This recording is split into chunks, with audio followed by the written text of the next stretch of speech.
Right, we are live. Hey guys, how's it going? Welcome back to the Kiwi Lads channel. We are back for another game of International Rugby. Ireland taking on England. Now, these two sides have had a few summer international games already building into that Rugby World Cup, which is just around the corner. Looking through at the home side, Ireland. We didn't get to see them in action last week, but prior to that, they were up against the Italians, getting themselves a strong victory there. But Andrew Porter, Dan Sheehan, and Tyke Furlong will be the front row. Tyke Byrne and James Ryan, the lock-in duo, so that front five going to be very strong for the Irish, just like the rest of the starting lineup. Peter O'Mahony at number 6, Josh Van den Fleer, one of the best players, if not, some would argue the best player in the four-pack around the world today. Prendergast gets the spot at number 8. Jamison Gibson Park at 9 with Ross Byrne as the starting fly half. Still no Johnny Sexton for Ireland, but as we get closer to that Rugby World Cup, he will soon make their return. Bundy Arki at 12 with Gary Ringrose on his outside at number 13. Then James Lowe, Matt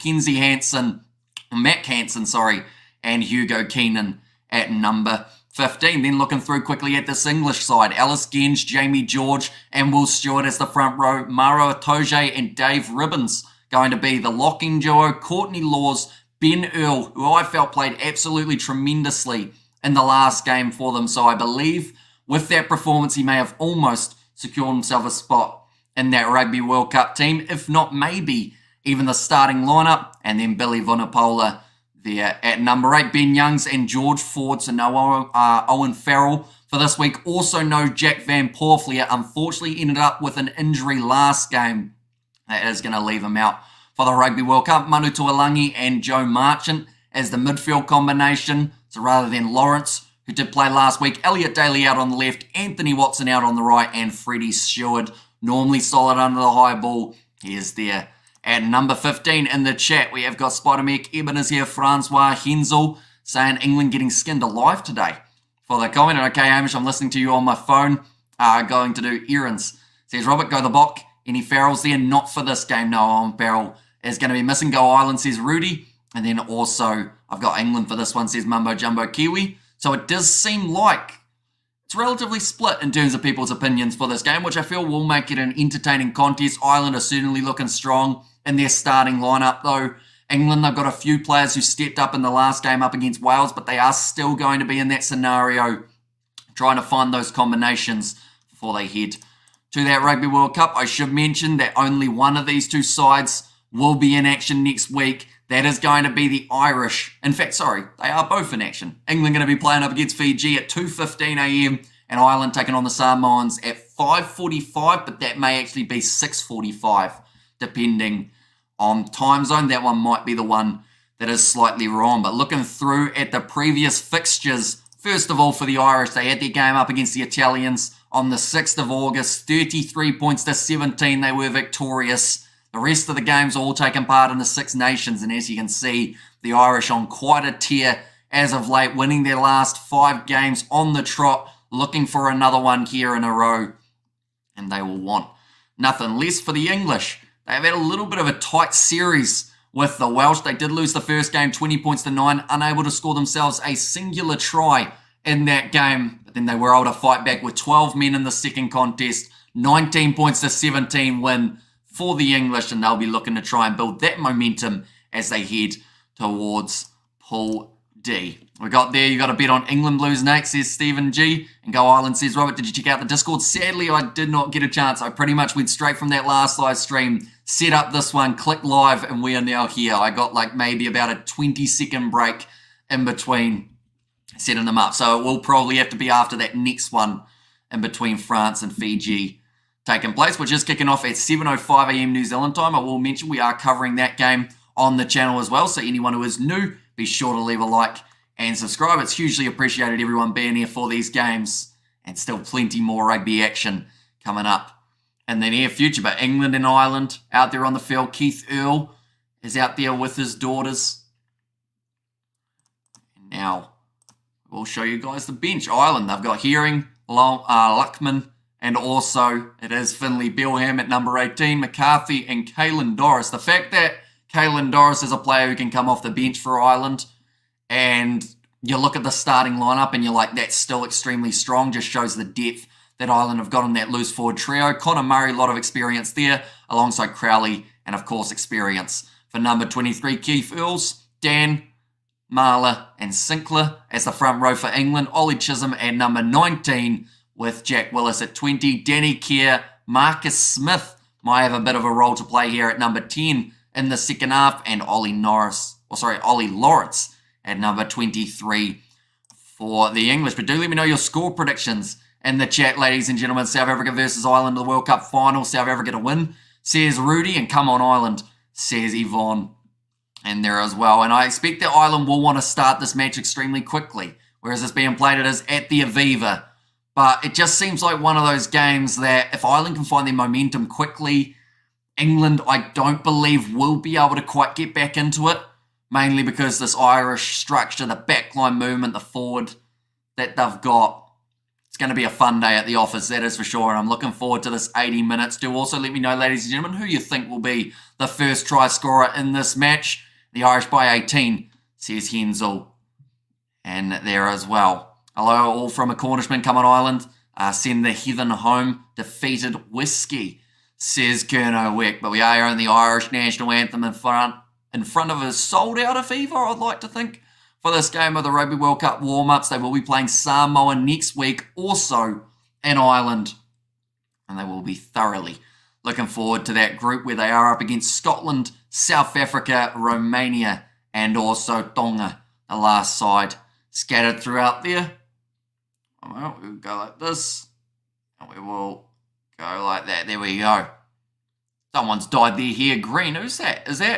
That looks like Prendergast, but he's had a haircut. He doesn't look like he normally does. Oh, no, it might have been actually Mac Hansen. You see Mac Hansen's hair dyed green. Shave Keith Earls.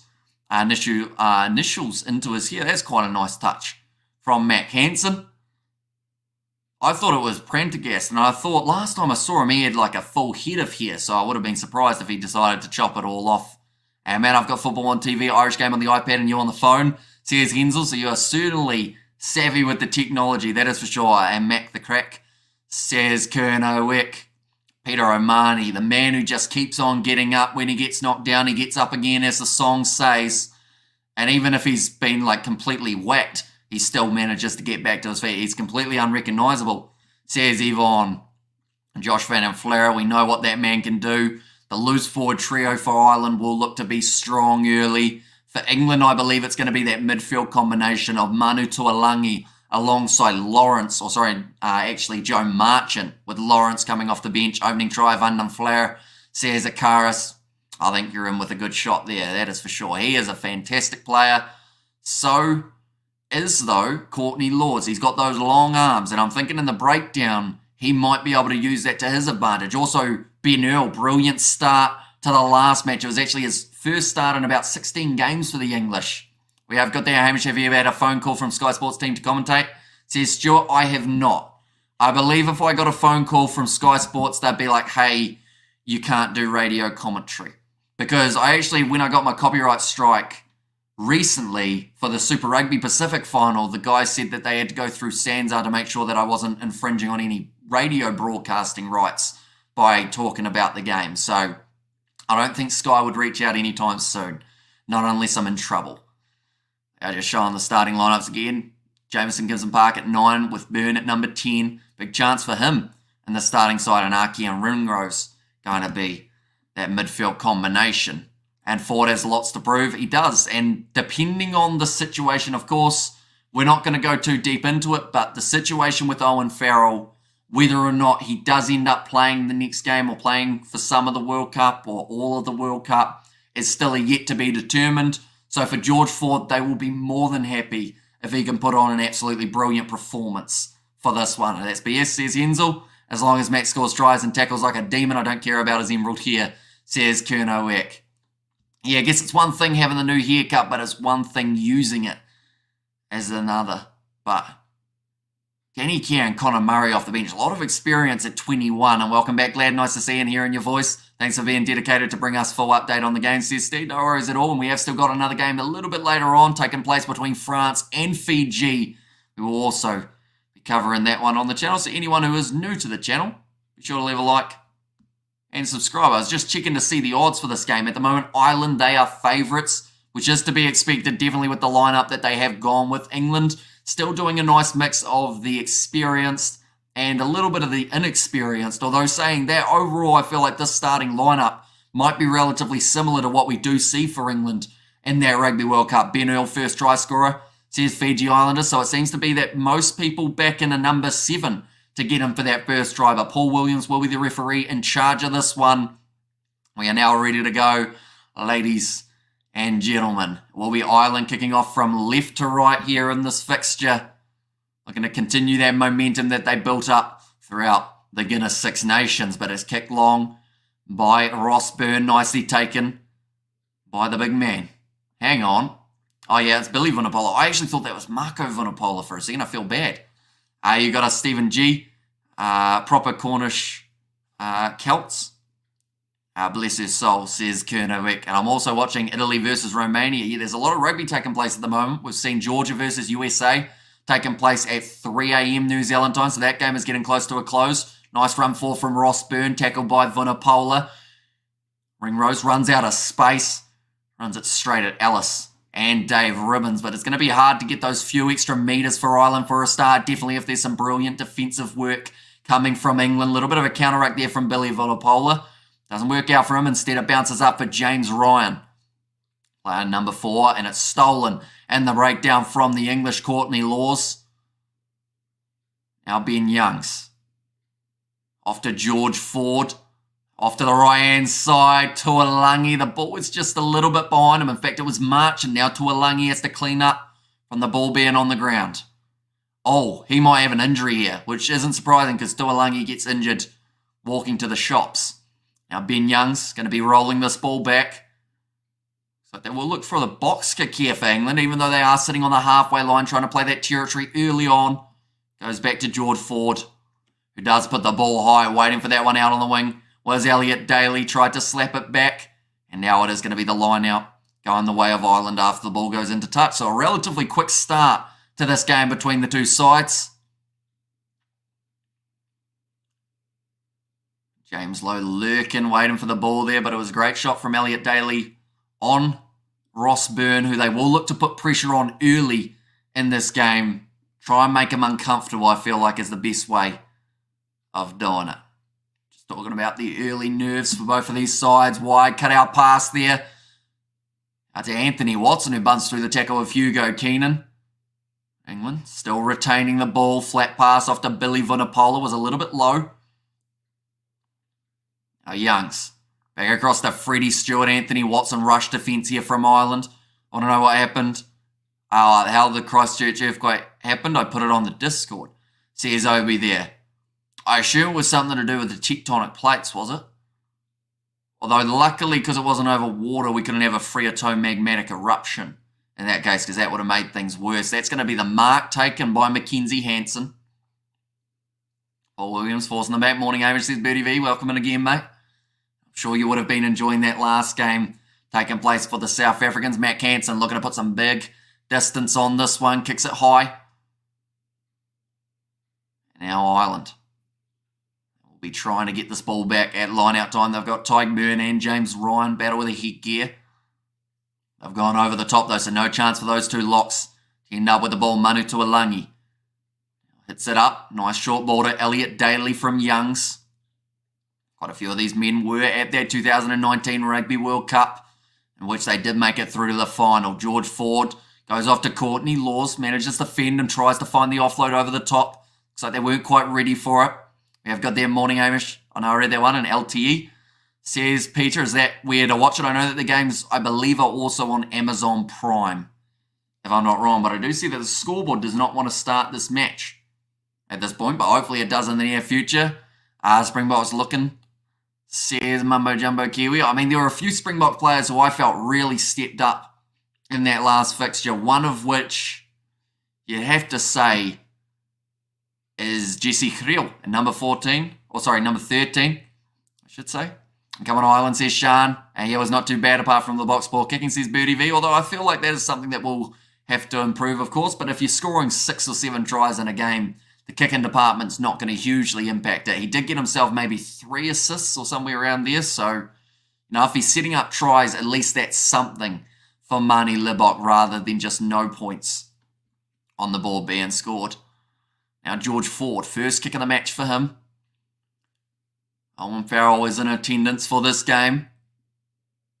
I was just waiting to hear whether or not we heard any booing, but of course at the Aviva they are always silent when a kick is being taken.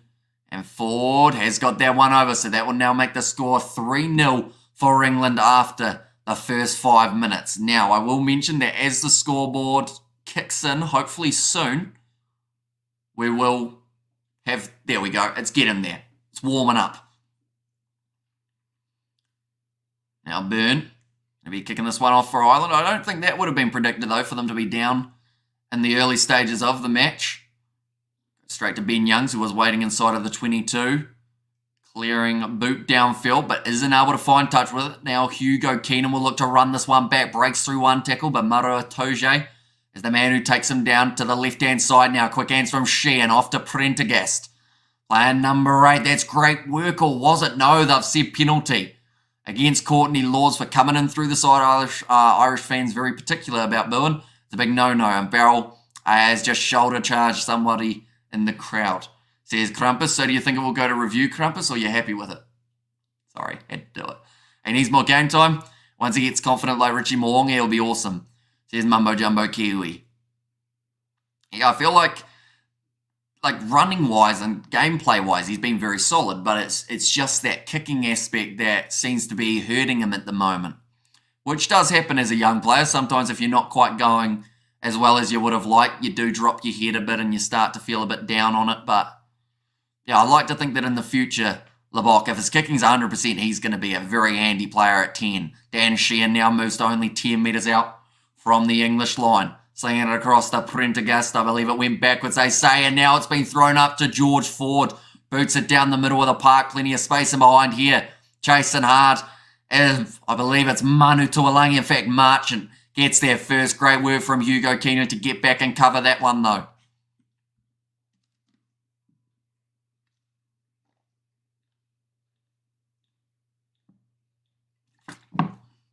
Brilliant kick from James Lowe. 58 metres. That one has travelled. It was almost a 50-22 from inside of his own 22. For Lowe, Barrow was very professional. He was looking to milk a red card. The England Fenn never came. Straddling on the wire, says Mumbo Jumbo Kiwi. Now Jamie George just outside of the English 22. We'll have the line out. We're only 7 minutes into this contest currently. Plenty of time remaining for these two sides, but we have had a few predictions in terms of who we think will be the first try scorer out of the players. Do let me know, ladies and gentlemen, if you haven't already, who you think will score the first try. To be honest, I think James Lowe has a decent chance. Just after that boot, just looks like he's in decent form. I know it's only a boot and it's not scoring a try, but I like it. Now it's going to be put high from Ben Youngs.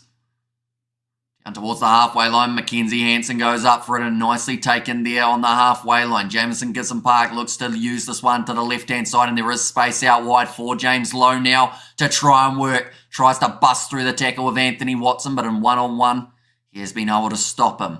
Cross to Josh Van den Fleur, short ball to Peter O'Mahony, off to Bundy Arkey, and that will answer that question. Bundy Arkey, first try scorer of the match between the sides. James Lowe says Mojo, yeah, low for me as well.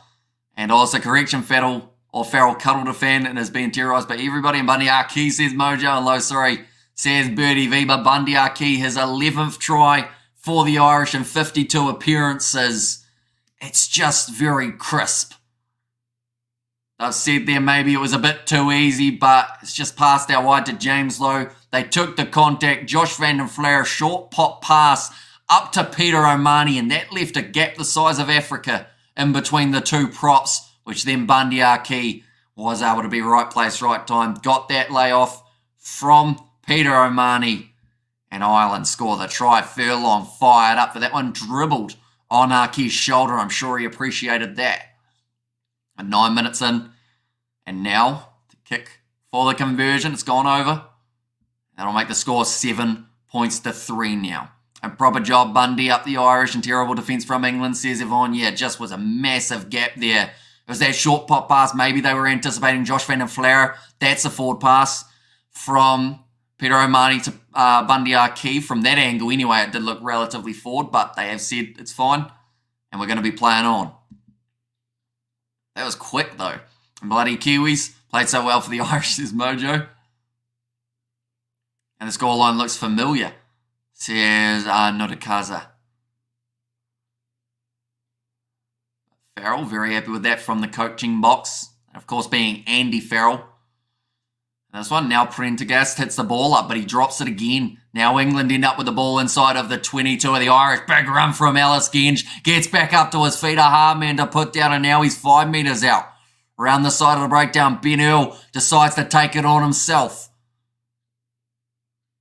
Vunipola again, looking to make those couple extra metres. Ireland very strong with their goal line defence. First shot at Jameson's down the old red lane. Says it was Kurnovic. Manu Tuolangi.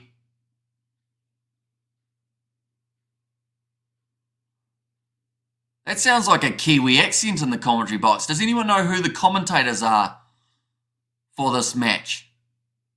Yeah, he does sound very Kiwi. That will be the penalty to Ireland, not releasing. Won by Peter O'Mahony, a man who some thought was close to the end of his international career stint, but he just keeps on going from strength to strength. Makes it very tricky to leave him out of a side. Why didn't the TMO see the forward pass? There's Crumpus. Not sure. They did go very quickly past it, but yeah, it seemed to be after they had a look, and it was looking very flat. Getting Samish in chat, can't stay for long, but wanted to drop by and give the stream a like. Hope for a good one, or a good win from Ireland today and keep the momentum going. Says Mountains of Asylum. So it's absolutely awesome to have you here, mate, even if it is for a brief time. We've got another game, Fiji versus France, a bit later on today if you are about. That should be a very entertaining game as well. If you're new to the channel, don't forget to subscribe. Says Birdie V. Yeah, anyone who is new, hit that subscribe button. We are covering every game of the Rugby World Cup. That one is stolen at line-out time, but instead it will be a free kick to Ireland this time for the little bit of closing the gap, I believe. Who was refereeing the France match. And this match being refereed by Paul Williams of New Zealand. France match, I'm not actually too sure who's in charge of that one. And Peter O'Mahony, bloody legend. I'm still gutted how an Irish player disrespected Sam Cane years ago, saying he's a bad Richie McCaw after beating us. Sears Blue.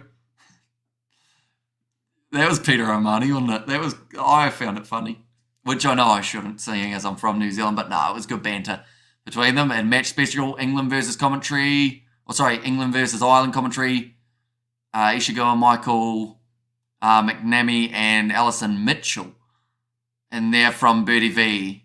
Wait, or that might be the cricket side of things, actually. What about the rugby side of things? Commentators are one Irish and one English. Dewey Morris, who has the most Welsh name ever, says Powerbite. Now the scrum feed gone down the front row. We will have another reset. We've had quite a bit of that throughout the Summer Nations series, and I'm interested to see how they do referee it as they make their way towards that Rugby World Cup, just because I know that they do want to try and take some of the time out of scrums, but it'll be interesting. See how they are able to do that without 50 resets taking place throughout a match. Front rows for this one. Andrew Porter, Dan Sheehan, and Tyke Furlong on one side. Ellis Genge, Jamie George, and Will Stewart on the other. Two front rows that I believe will be the front rows. I don't know what's happening to the computer. I think the printer's attacking the PC over there. It's going to be a free kick now to Ireland. The grass is damp, says Crumpus. It might lead to a little bit of a slippery ball scenario in some regards, but overall, I think we'll see some free-flowing rugby in the back lines. We aren't having free-flowing scrums at the moment. We are going to have a second, in fact, third reset of this scrum. Mainly because we had the free kick, but England and Ireland, they both say, we'll have another go. I think we're going to get to see a bit of a set play here from Ireland going off to the left-hand side. They've got James Lowe out on that left wing. And the midfield, Bundy Archie and Gary Ringrose. Now Paul Williams is to engage. Ball put in by Jameson Gibson Park. And they look to go to the right-hand side here. One-on-one, Mac Hansen goes for the little chip in behind, not a lot of space for him to work with, and it just rolls into touch. England now with the line out from inside of their own 22. I don't think they quite worked the way that they wanted it to. Mac Hansen, luckily it was well covered by Ben Youngs, who did run across. Looked like Freddie Stewart was maybe a little bit more inwards just in case they were able to regather their island.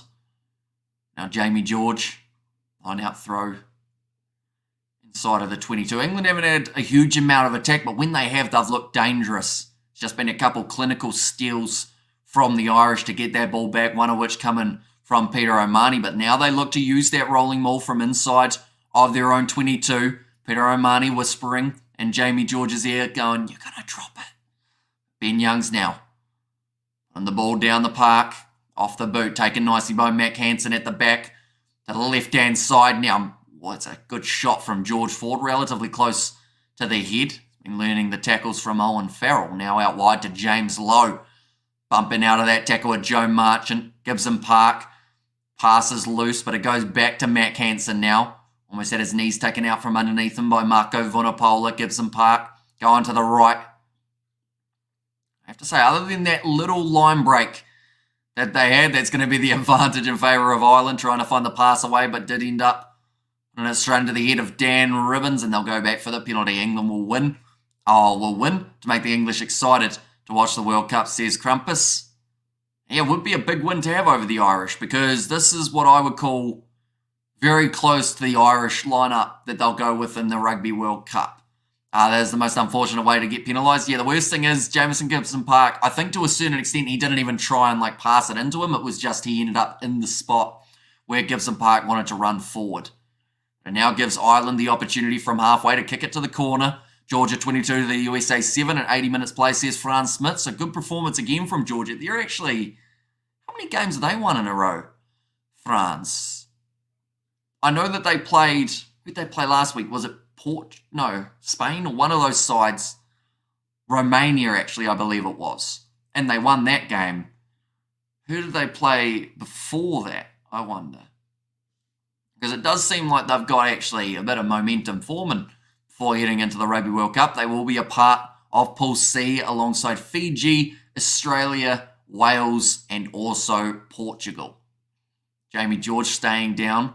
I think we almost got through that last game without too many injuries, which was great. Georgia, my second favourite team, says Yvonne. And nobody in England is excited about the Rugby World Cup at the moment, says Crumpus.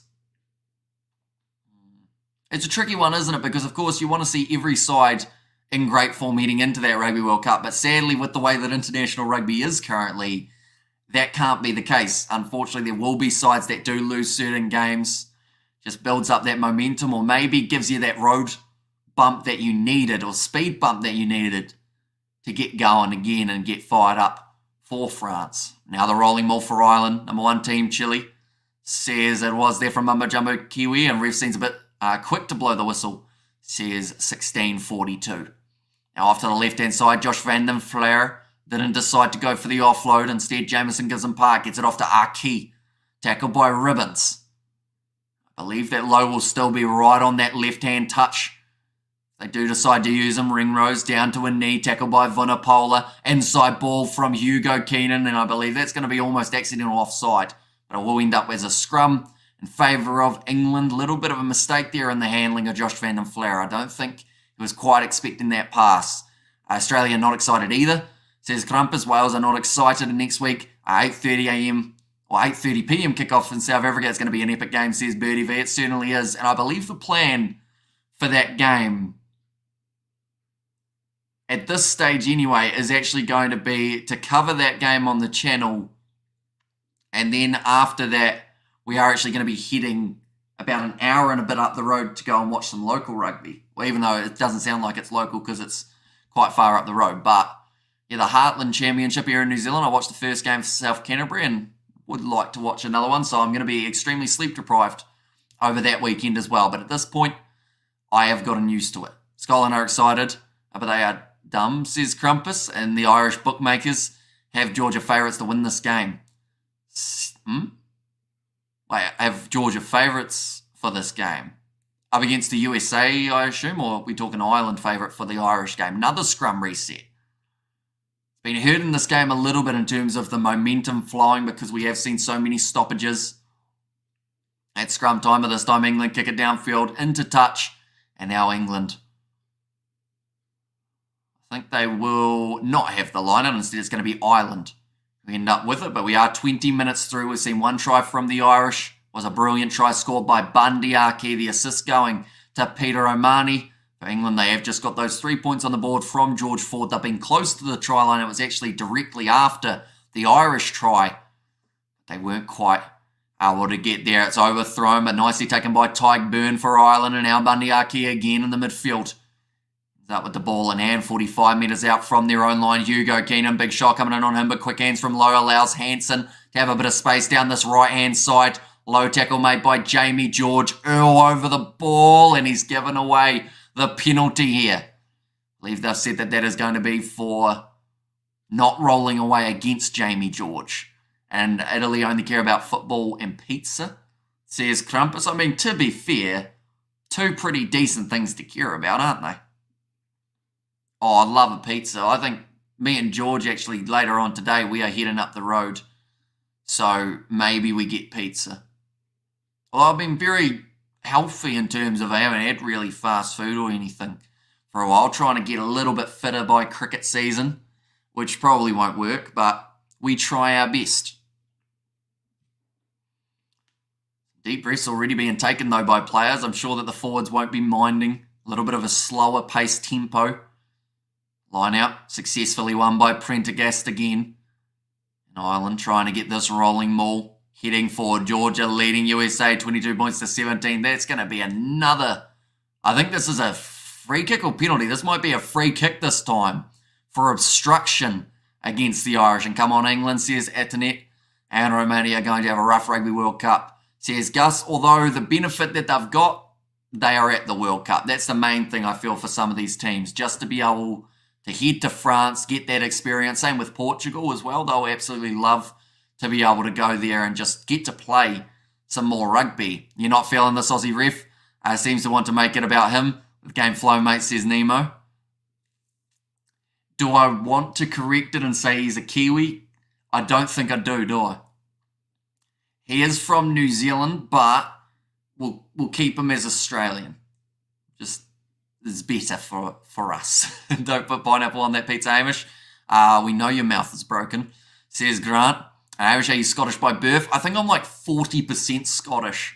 I saw in like an ancestry thing because my sister, for her birthday, she got one of those ancestry DNA testing things. So I think I'm like more Scottish, a little bit of Irish there, and then I'm not sure what else. But I have one ginger hair in my beard, which I always say is why I'm Scottish and Irish. It's going to be put high now from Anthony Watson, who was waiting for it at the back. Nicely taken by Hugo Keenan. I also got quite a Scottish name, though, to be fair, so that probably ties into it a little bit. Nice run from Bundyaki. He's had a good game so far. At number 12, flat ball to Josh Van den Flair. Ireland spending a little bit more time attacking. That looks close to Courtney Laws' turnover, but doesn't end up with it. Ross Byrne, should say, puts it high. Elliot Daly taken nicely. This near side of the field decides, in fact, to cut towards the right.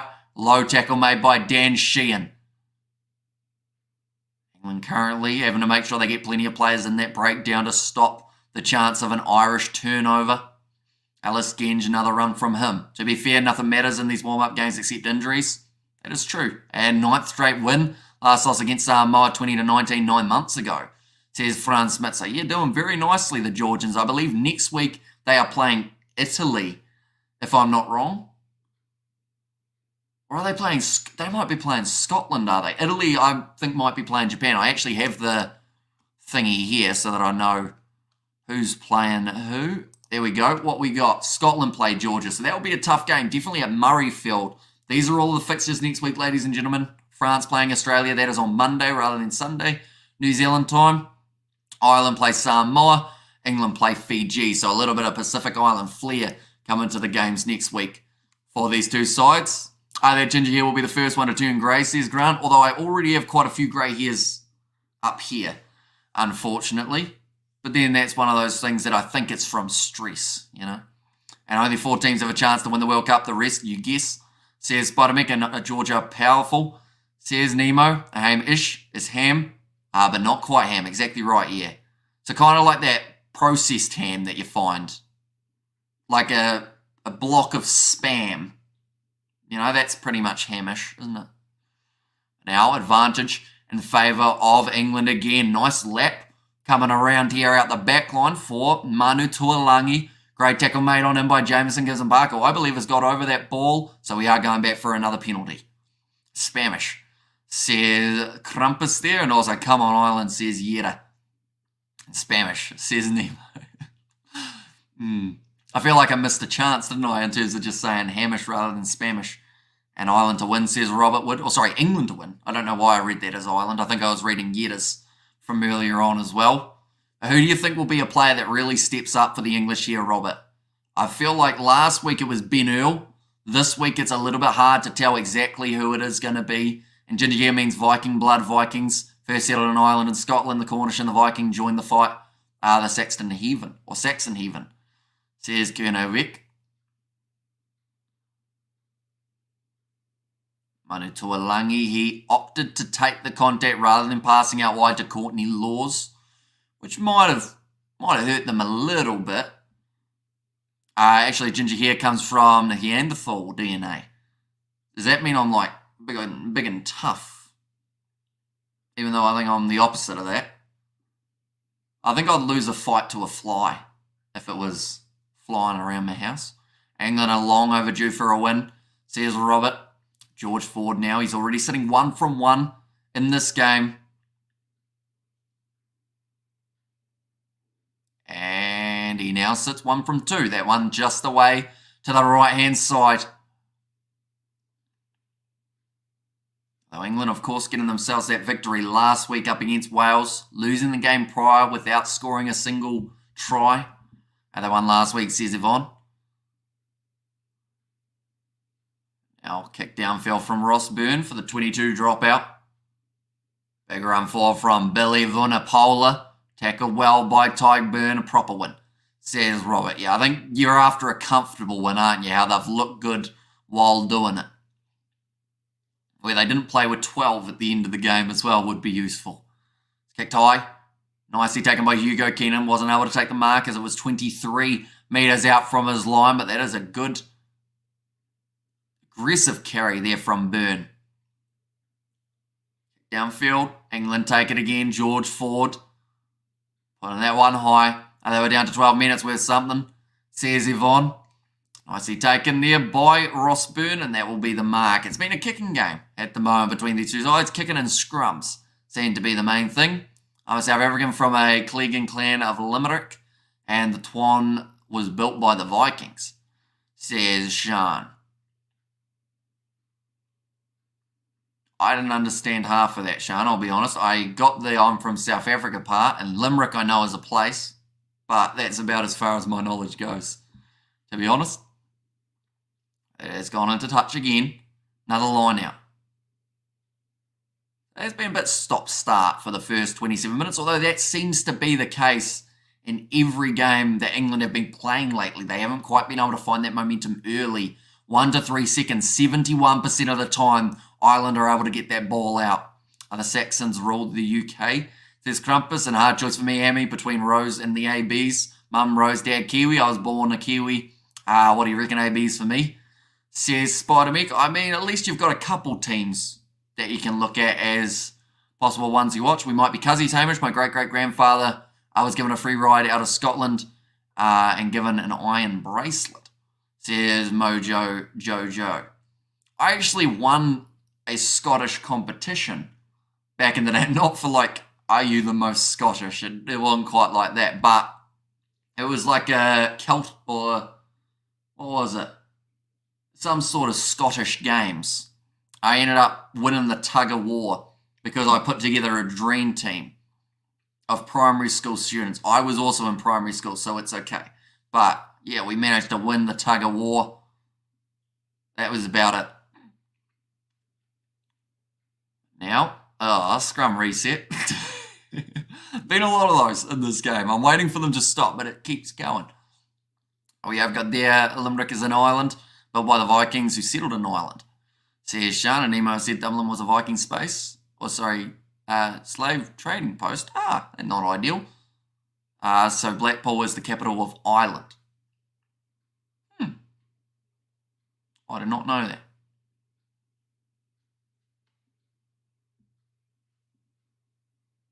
Right. If this isn't a scrum that goes down, I'll be very happy. Incredible Kiwi lads continuing commentary, even with the time difference, says Patricia. Yep, and we've got one more live stream after this one as well, which is going to be France taking on Fiji. But yeah, from the time that I've got up, I managed about 4 hours sleep before the South African game, but now we're doing about a 22, 23 hour day. So I'll be pretty tired by Monday, I think, but got work on Monday morning, so that's going to be rough. It's a penalty to Ireland this time. Entry through the side of the breakdown from England. They're hurting themselves at the moment. Tug of war and backstroke, the only two sports where you win going backwards. True. Yeah, I can't think of any others at the moment, but that's a fun fact, Robert. And one that I've never thought about, to be honest. Yep, Saxons rule the UK, says Kennewick, and rowing. If I might have you there, we might need to add rowing in. A bit of that. I always wanted to kayak, but then I realised my arms would get tired after 5 seconds. And Billy V, honestly, man, he's hurting himself at the moment in terms of those breakdowns. Get him penalised. Nah, rowing. Says Robert. It's going to be thrown over the top from Ireland. Something that doesn't happen too often for them is that loose line out. Now England in retention of the ball. Youngs puts it back into the pocket of George Ford. I'm very unimpressed by him. Says Connor. And also a lot of aimless kicking for Ross Byrne. That one, it's gone into touch. I think this time it was actually Hugo Keenan who puts the ball out on the full. Yeah, it doesn't seem like the smoothest flowing game for either team at the moment. Out of Ireland good, should be 20 or more by now, says Spider Mech. Although they do have that one try in the game scored by Bundyark here. It was a brilliant set play as well. And Billy versus off Earls to 8. Or Billy V off Earls to 8 and Willis to open side. And Ireland look rusty, says Yvonne. Which is surprising in a way because they did play 2 weeks ago. So I feel like it seems like it's longer, but maybe it's just a little bit more of the fact that they were playing up against the Italians and they went with a bit of a new look side in some regards. Elliot Daly unable to take that one under the high ball. Instead was Mac Hansen retaining the ball for Ireland. With 9 minutes remaining in this first half, this type of slow game suits the English. I agree. I think that Ireland enjoy when they can get that ruck going quickly. We've already seen 71% of the rucks in this game have been dealt with before the 3-second mark for the Irish. Now put high from Jameson gives them park. Gets it down towards the 40-metre line in English territory. George Ford puts the kick back. Ireland are getting nervous. Says Krampus. Quick tap taken there by Jameson gives them park after calling the mark. Now again England booting it back down the field. Into the 22. Nicely taken by Hugo Keenan. Keenan. I don't know what happened to my mouth there. Game has degenerated into a snore fest, says says Mojo. I mean, to be honest, I know that people were complaining about the England versus Wales game last week being not the best for the first half, but I honestly feel like there was more action in that first half than this half so far, just because of the amount of resets that we've had. When it comes to scrums, when it comes to penalties, lineouts. Another big run forward from James Ryan here. Gibson Park off to the right. James Lowe kicks it in behind again, looking for a 50-22, although it's not going to quite curl enough. In fact, they've gone back for another penalty. And Ireland look like they are holding back, and with the handling errors, really look poor, says Mountains of Asylum. And also we have got there Krampus, who you supporting, bro. And ball is greasy. Although, yeah, it's one of those ones that you'd think if it was greasy, they'd be kicking the ball in play more rather than kicking it towards the touchline, just to make it that little bit more challenging for the opposition. Ireland and England are bad, says I was here. So who is the side that you would go for? I is here, or I was here, you are here. Who would you go with as your top side at the moment? Seeing it from a different angle, actually. Camera on both sides of the field. Gary Ringrose. That advantage. Originally, it looks like Dan Ribbons has stayed down. Lol. Says I was here. Australia. Nice. Playing France next week on the Monday. It will be an interesting game for them. Geez, are you in Australia? I was here. Because if you are, you must be sitting at about 3 a.m. or somewhere around there. So I respect the commitment. I'm a Kiwi, says Crumpus. 6.5 minutes remain. We saw Johnny Sexton there in the background. He will look to be back for that Rugby World Cup. Him and Farrell as the 10s that are still a little bit in doubt at time. Nicely slapped back by Mako Vunipola. That's a lie. He's not out there. It's Maro Itoje, but it goes straight into touch. And Ireland are now going to have another line out. Dark horse for the win, cuz. Says I was here. Well, that's the thing. Eddie Jones, his team at the moment are in a position where a lot of people aren't expecting a lot from them. But I still think that they've got some potential. Like, if they can get out of their group stage and into those playoff games, like, the thing that I talked about was if Eddie Jones somehow wins this Rugby World Cup with Australia, a lot of people are going to be silent because a lot of people have said how bad Eddie Jones has been for Australia. But if he can somehow turn it around and win that World Cup, everyone will have no idea what to say. And Hamish, do you reckon the teams are holding back a bit during these warm-up games? They might be a little bit here, but it's also just, it seems like set plays or something isn't working for either of these teams. There's a lot of ball going to ground rather than finding hands. We'll be supporting all the Southern Hemisphere teams, of course, there's Blue, and 3:07 a.m. Melbourne time. Yeah, they're 2 hours behind us Kiwis, aren't they? This game seems scrappy and slow, says Fiji Islander. That is a good way of describing it. Are you on drugs, Sammy? Says Spider Meek. Yes. No, I'm not. I had a banana. They're supposed to have, like, is potassium a drug or a mineral or a vitamin? I think it's a is potassium a vitamin? It's a gas as well, isn't it? Is it an element on the periodic table? Periodic table symbol K for potassium. There you go. A little bit of science. I sucked at science. I just wanted to burn things on the Bunsen burner. And look at the telescope, the thingy that you look through. Mineral, says Robert. I don't think either side is showing their hand completely here. They're just getting minutes in the legs or sharpening up on the handling, says Nemo. And I'm English, and we'll be looking forward to looking for a team to follow after the quarterfinals because we will not be going any further than that, says Akaris. And a banana or bananas, says Franz. Well, it's a good question, isn't it? Starting the day with a brandy and coke might be a bit rough. But then saying that, probably not unheard of. Well, for me, I haven't done that. And yes, K equals Kilium. Says Dom, and as an Australian, I fully support the Box. Says I was here and England are being sneaky and will explode at the World Cup. Says Crumpus, looks like Dan Sheehan just getting a little bit of attention to his leg, making sure that the ankle is still working the way that he needs it to.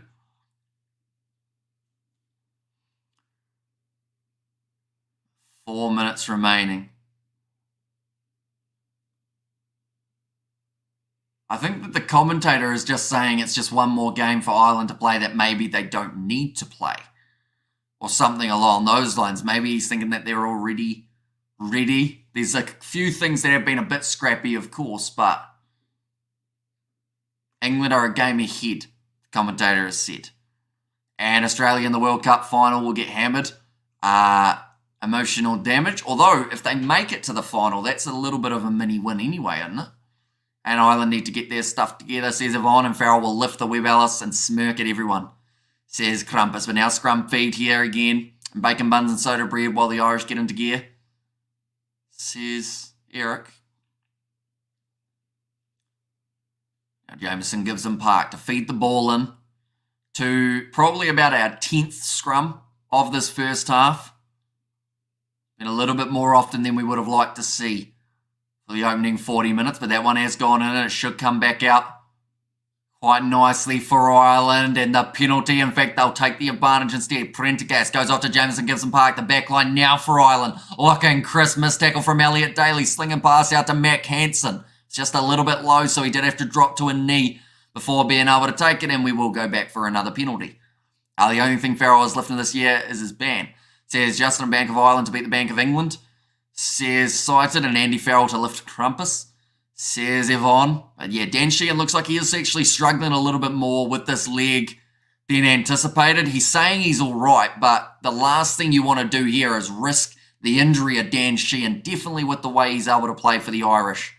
Nope, Owen will smirk at the world, says Crumpus, and I said 3 years ago that France will win the World Cup. I still haven't changed my mind, says Nemo. And I once support South Africa out of anger. And when we got thumped by the Los Pumas, I'm quiet down now. Italy are 31 in Romania, and also, yeah, decent start to the match for the Italians. In fact, that game only started at about 4:30, didn't it, or somewhere around there. Dan Sheehan will now make his way off the field, and that is for Rob Herring. Sheehan, hopefully nothing too serious. He's jogging off, so that is one slightly good sign. But Andy Farrell, you won't want to risk him.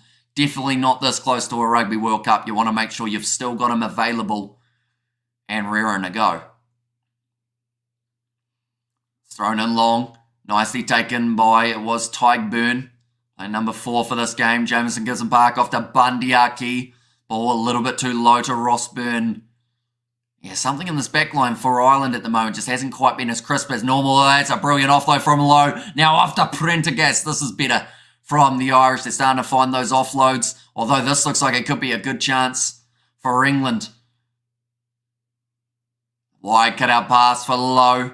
I was going to say a good chance for England in the breakdown, but that is not going to be the case because Ireland, with that ruck speed, able to keep that one out as quickly as possible. Ty Furlong tackled low by Alice Genge. The man he's going head-to-head with in the scrums. Now cross kick from Mac Hansen. It's out wide to Gary Ringrose. Steps on the inside, scores the try for the Irish. And that'll be their second of the day. Still in the first half as well, so plenty of time remaining. We have got there, Mamma Mia, says Robert. And Ozaki on fire, says Yvonne. I started at the same time as Ireland versus England game, says Richard. So yeah, that 4:30 mark.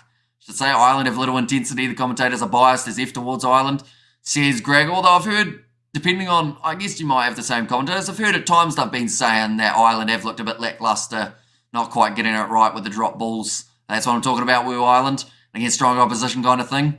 Says Gregor, will England make it past the semis this year, says Justin. It's a good question. I feel like there's a lot of teams at the moment that aren't sure where they stack up in the overall scheme of things, and Eddie Jones' days are numbered, says Latrell Mitchell. Aren't you Australian, Latrell? Surely you'd be going for them. In that regard, what do you reckon, Hammy? Owen, or C. Owen, a good ref? Are we talking Paul Williams, or which one are we talking? Owen, is it Nigel Owens? I love Ireland in the quarterfinal as a Kiwi, says Gregor. I don't like either side can ref win, says Cited. And Owen Farrell is like a 60s hippie. He almost always high, says Kernowick.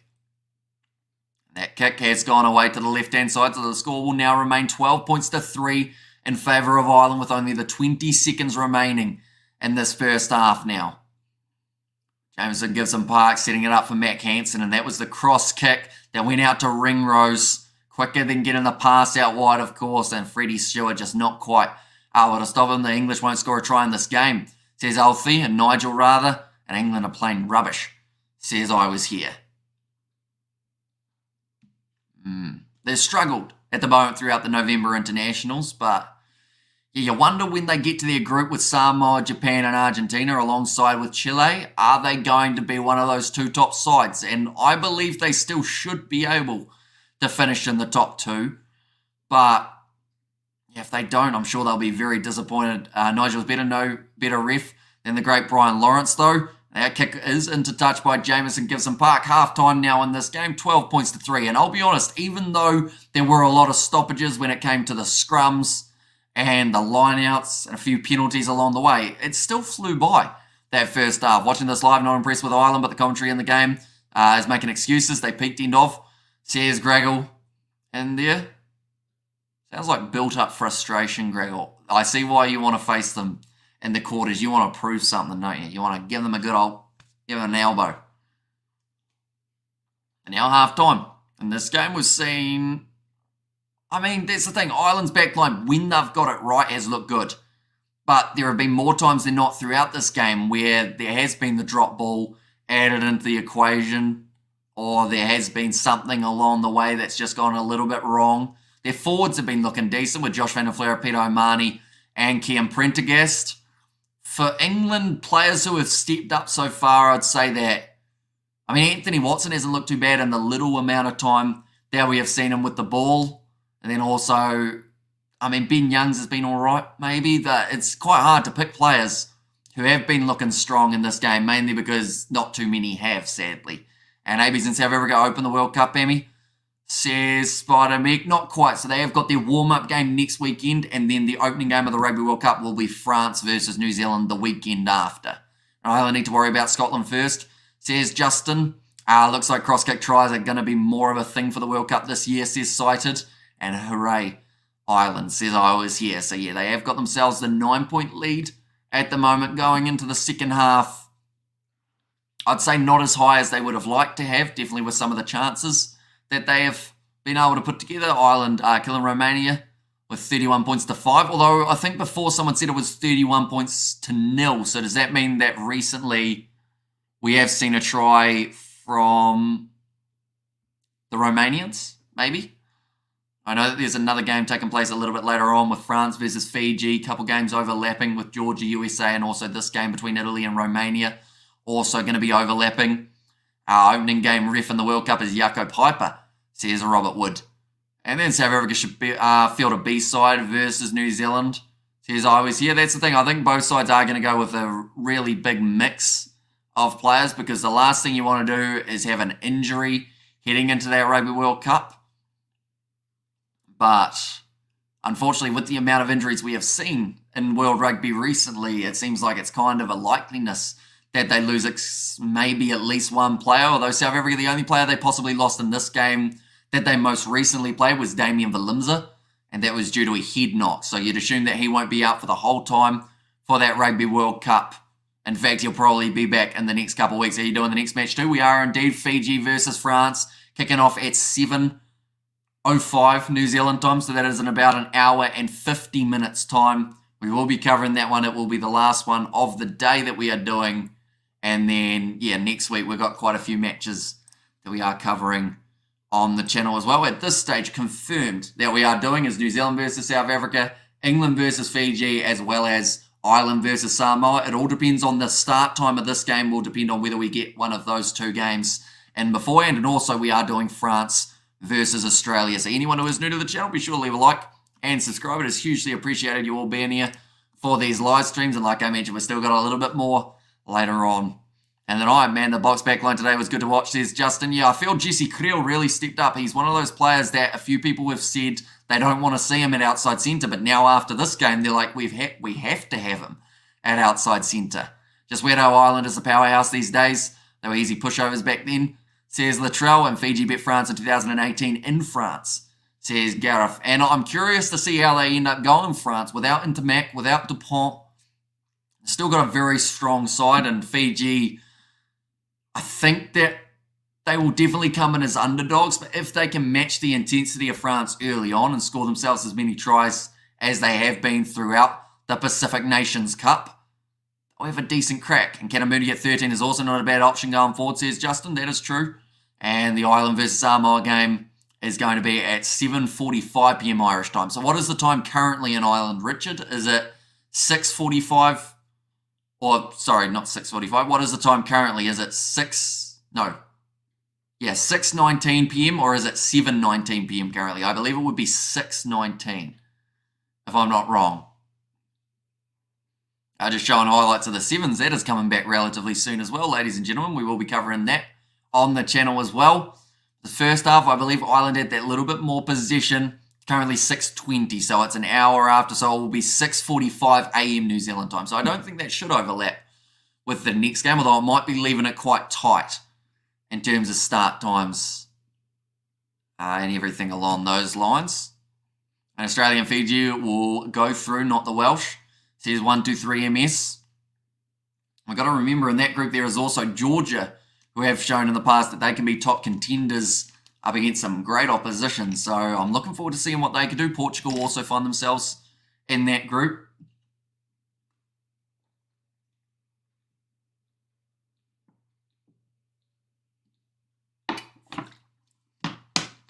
Cheers. We're going to need plenty of water throughout the day, I would say. And also really glad for Jesse Krill getting a chance to silence his haters. For all the newbies on the channel, hit that subscribe button and smash that like. From Birdie V, anyone who hasn't already, hit that subscribe button. We are on the road to 30,000 subscribers. So if you do want to help us out, it is hugely appreciated. And we have got plenty more rugby just around the corner. And to me, there's no favourite in this World Cup. Anything can happen. Remember the turtle and the hare. Says Spider Mick, and if Ireland doesn't crack England like an egg, we'll be in trouble in our group, says Yvonne. And I think that is one of the groups that people are still uncertain of who are going to be the two sides making their way through. Of course, based on the rankings and everything along those lines, you think South Africa and Ireland will be safe. But I don't know whether or not it will be the case at this stage. Maybe Scotland are able to pull off an upset somewhere along the line. And I mentioned about it on the first live stream between South Africa and Wales. It's one of those scenarios that, in a way, if Scotland can pull off one upset, yes, they may not go through to the next stage, but they may cause some problems at quarterfinals time in terms of who will be playing off. I honestly thought Jesse Krill was a forgotten buck. Says sided England bad, says Harry and Luck, and Fiji, Samoa and Tonga will spring a surprise. Says 1, 2, 3 MS. Yeah, all three of those sides have got the potential of causing upsets if they can get it right. And we've got Japan, says Gareth, for who will go through in Pool D. I believe it will still be probably Argentina and England. And whose fault was that why Jesse got pushed out? Hater, says Albert. Yeah, I feel like Japan from the Pacific Nations Cup haven't quite shown enough for me, sadly. Then saying that, you'd say the same about England from watching their last games, that they haven't really been able to prove themselves either. I just got home from the store and got the shock of my life with the Wales and South Africa game. Says Luke, yeah, a little bit more one-sided than some people would have liked, although, to be honest, probably not a mile off what it seemed like it could have been. In that game, especially will old ABs and Aussie, says 1, 2, 3 MS. And one team need to go unbeaten in the group of D to set the tone for the rest of the group, says Cited. And a win here today against England would be 13 in a row. Watching Ireland play awful in the 1980s, the 90s, and early 2000s, I never thought we'd be where we are today. And I'd rather be the here. Turtle ain't running anywhere, says Mojo. Is Jesse Krill playing for Ireland at one stage? Or someone else? No, he hasn't played for Ireland throughout his Springboks career. Has he played in, or I think you might be thinking of Damien Dialendi playing for Munster might be the correlation there. UAE beat the Black Cats for the first time in cricket or in the T20, so that is definitely not promising for the Kiwis heading into that rugby or the Cricket World Cup, is it? But I think a lot of people aren't expecting a huge amount. You think England miss a rundle by now? Says Luke, it's a tricky one for England because trying to work out which players they would have liked to have here is always tricky.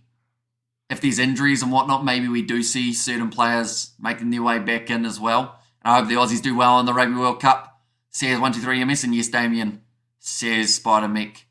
Our Wales are now 10th in the world rankings and Fiji are 9th, says Richard. So yeah, Fiji are slowly creeping their way up, and if they can beat France, is there a chance that they can jump up to 8? Or not quite. I think they're getting confused with Jean Klein, who has played for Ireland. That is true. Jean Klein recently making the jump back over to South Africa. Jesse Krill played for the Bulls in the box and currently playing in Japan, says Birdie V. Second half of this contest, not too far away. In an hour and 40 minutes time, ladies and gentlemen, the next game will be taking place, which is Fiji versus France. We will be covering it. Box could go number 2 in the world, says Albert there. When is the first leg of the Sevens circuit, I wonder? I'm actually going to do a quick Google here because they're showing it. I know that the Blitz box, they'll be looking to get going this year in the Sevens. have struggled a little bit in the past. We haven't really seen too many players from the Sevens transition to Union lately for them, but we'll see how it goes. So first one is actually early November, the 3rd and the 6th of November. Or in between there, that's the Hong Kong Sevens. Then the next one after that is actually in December. A few weeks in a row there, so a little bit of time till the Sevens comes about, but it will be just after the Rugby World Cup, which is quite cool. Here we go. We'll go like that. We'll go like this. Go like that. And the box can maybe even first, or can maybe even finish first, or be first if they beat the ABs next week. They should deserve a medal for being the first person in the world to be the longest awake. Says Luke, I don't know about the longest awake, but we've got a big day today, about 24 hours. How's Ben Earl playing? He hasn't been as prominent as he was in that Wales game. Like I think he's only had maybe 1 or 2 runs, so he's a bit more quiet than I would have liked to see. Definitely after how well he played in the last week's fixture. We have got there, Hamish, how many hours are you awake, brother? So today, from the time that I woke up, which was around 12 New Zealand time, I'll probably be awake until around midnight tonight. So about 24 hours, maybe a bit longer if I still have videos to get done before I get to sleep. And then we are starting to work nice and early on Monday. So yeah, she's going to be a sleep-deprived week again, I'd say. And Ireland can't win the World Cup with Ryan in the second row. His weakness the last 2 years, says Colin. And how is Manu doing? He's been a little bit quiet as well, Manu Tuolangi. I think we've seen a little bit more of Marchant out of the two. But I think second half-wise, Tuolangi may be the player they take off and give Lawrence the chance. And Legend says Tom. And also Box offensive pass definitely passes France in the rankings with the win.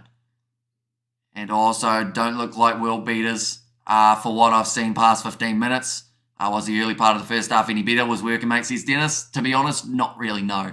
I think that it's been a bit more of a scrappier half than we would have liked to see. There were a lot of knock-ons, a lot of line-outs, a lot of scrums that just did take up a bit more of the time. But I'm hoping for a free-flowing second half to Lewis Rees-Sammet's score against the Springboks. He did not, although he didn't get a huge amount of game time, only coming on for maybe the last 10 minutes.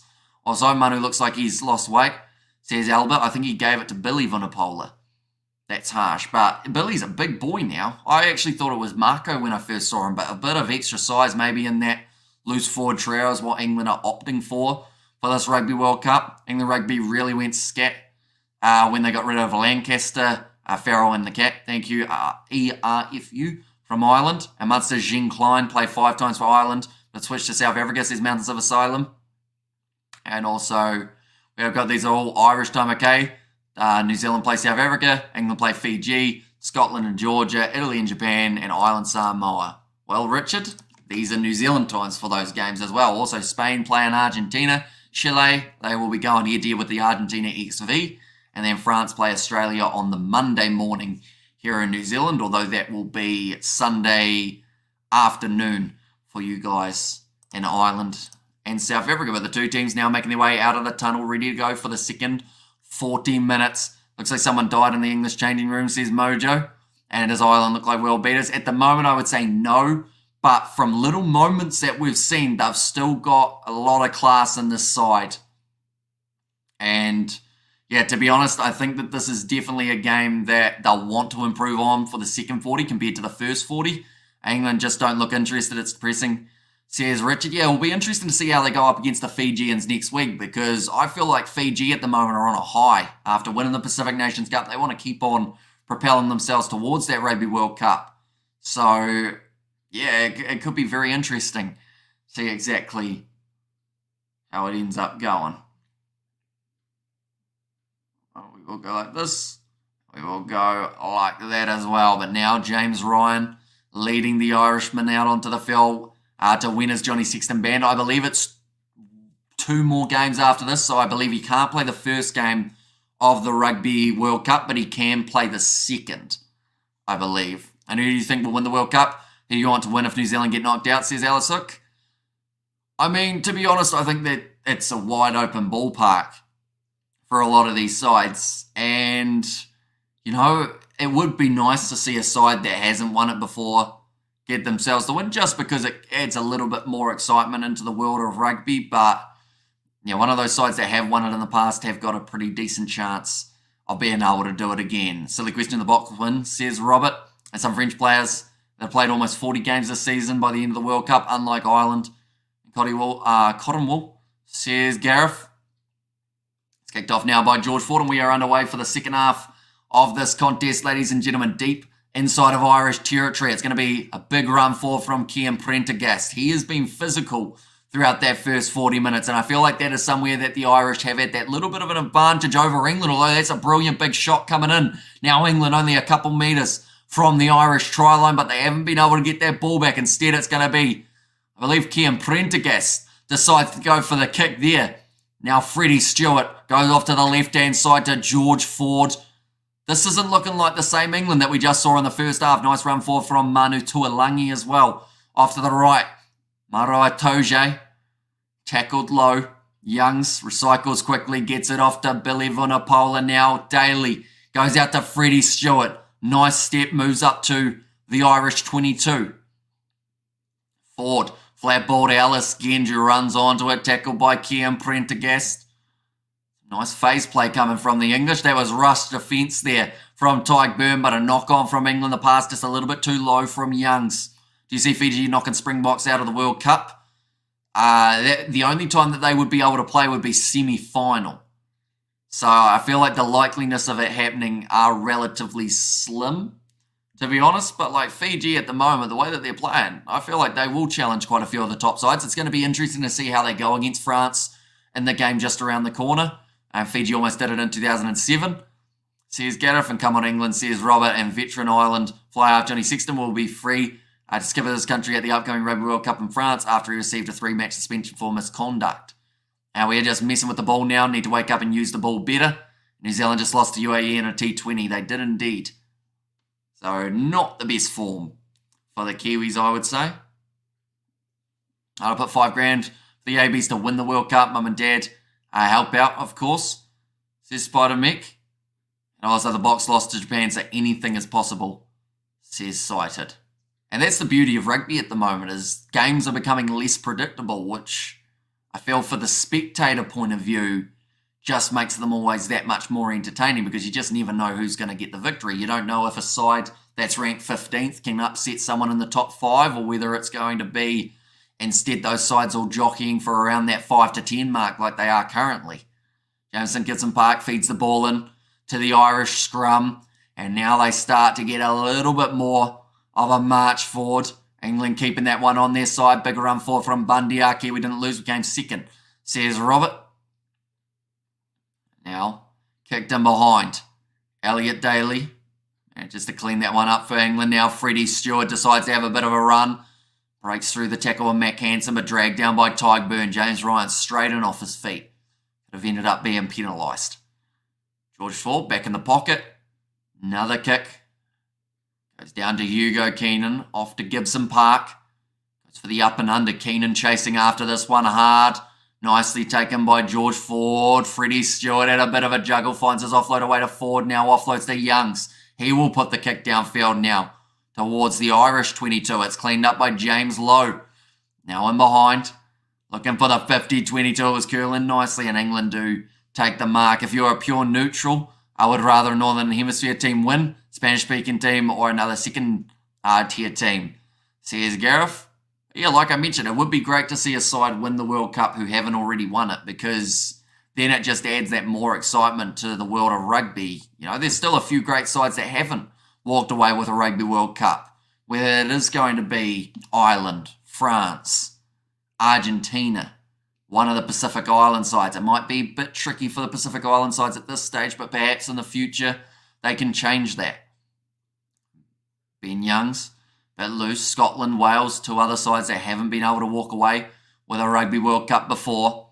Amy is cheering for Ireland to win the World Cup, says Yvonne. I don't know about that.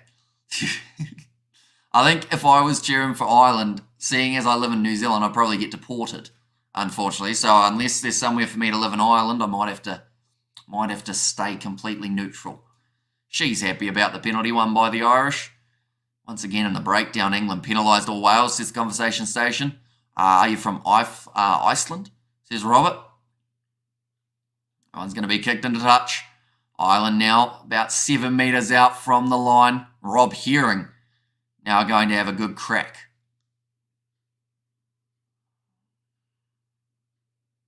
Tyke Byrne, the man who helped win his side the penalty. And like I said, there's just been too many penalties. Will Stewart now going off the field for England, so that now means that Kyle Sinclair will make his way on. Nicely taken by James Ryan at the start of the rolling maul now. Rob Herring, it looks like he's actually ended up on the English side, so I'm not too sure how they're going to get this ball out of there. In fact, I think that Vunipola might have trapped it. Yes, he has, and it is now going to be a scrum feed for the English again. As I was going over the Cork and Kerry Mountains, I saw Captain Farrell. His red card, he was counting. Says Kernowick, and also Ireland is being swamped with immigrants, room for everyone. And Wales appear to be very deceiving going into the World Cup. They always lift their game for big events. Although Hamish and everyone else says Flesham, and I'm sure Flesham will be glad to hear you say that, cited being a Welshman himself. Now Kyle Sinclair, we're already going to get to see him in action for the first time at scrum time in this match. Paul Williams asking the teams to get on with it, get it going. Jamie George, front row. At the moment, he seems to be the first pick option for them at number 2.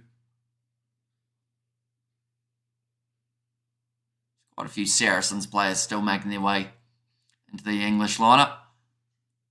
We have got there's a Tuolangi playing at 12.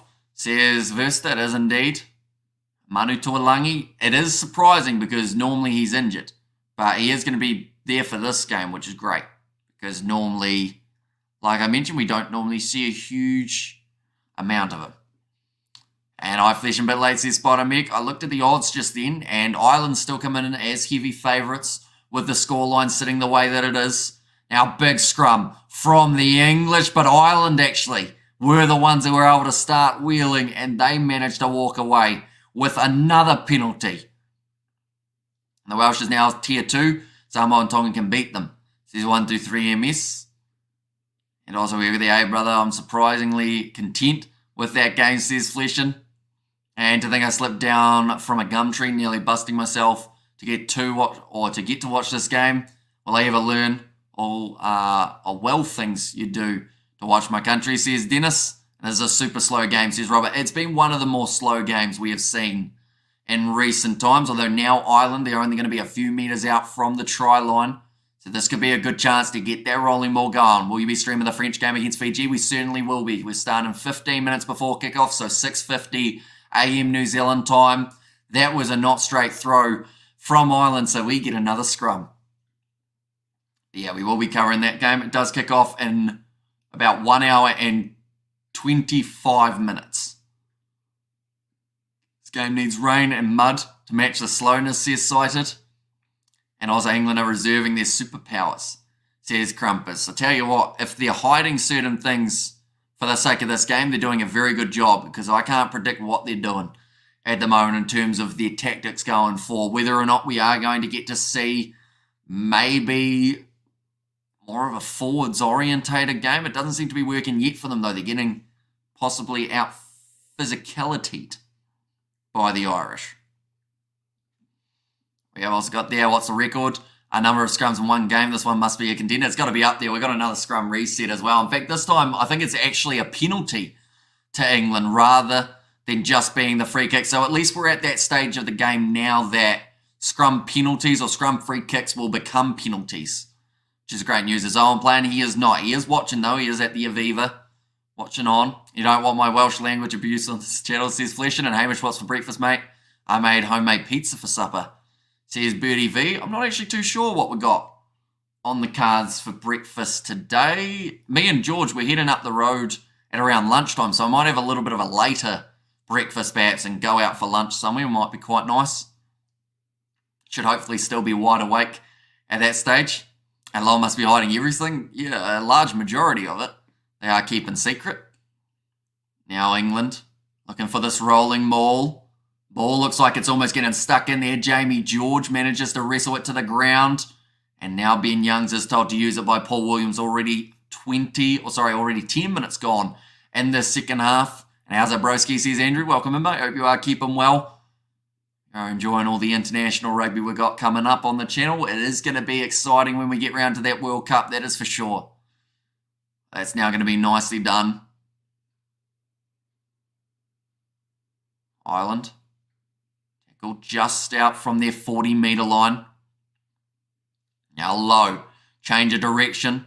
Puts it on the left boot. Didn't get a huge amount of distance, but it's an awkward bouncing one, which means Ben Young's almost going right back to his own 22. Looks like he wants to run this one. And now puts the kick downfield. Nicely taken at the back by Hugo Keenan. Looking for the 50-22 attempt of his own. It goes straight to Ireland, straight to the English fly half. And he puts it into touch. Lots of coffee, mate, says Birdie V. Are you, mate, looking forward to it? Says Andrew. And 38-7 in favour of the Italians from Gareth. I believe Owen is doing a head and shoulder advert, says Cited. He knows a fair bit about that region of the body, doesn't he? He uses it to tackle. Sorry, that's harsh. But is it wrong? Not hugely. Looks like they're going to be making the change now. Ollie Chisholm be making his way out. And this is a struggle to watch, says Yvonne. I really hope that the game between Fiji and also France is a little bit more eventful, I'd say. Which sounds harsh, but it's at this stage just not quite running as smoothly as either side would like. And I don't know whether that's because they're both cancelling each other out or if it's just they're not quite finding their rhythm. Jameson gives him park, though, to the right-hand side, off to James Lowe. Tackled by Vunipola and Earl. Two loose forwards for the English. James Ryan. Taken down there by it was the man at number 1 for this game. Alice Genji stayed out there on the field. Will Stewart is the man who they have changed in that front row. We are there just looking. The word friendly on Google. Might have to get up on the gum tree again, says Dennis. And the laughing faces from Jake. And the wife has just lost the plot when I told her how much it was, says Fleshin. Oh, over the top for Ben Earl, not able to get it back. Ireland still in possession. They may look for a cross kick here because we've seen them try it a little bit throughout the earlier stages of the game. Now going back across. Aki, they didn't need the cross kick because they have now managed to get it out wide to Peter O'Mahony. If you watch Richie McCaw's film, you realise that the main part of the All Blacks team are were in the last World Cup and won't win it. Scott Barrett and Will Jordan to make big names. So here's the Andrew penalty. This time goes to England, not releasing the ball in the breakdown. This time it's actually Billy Vunipola who gets over the ball and helps his side out.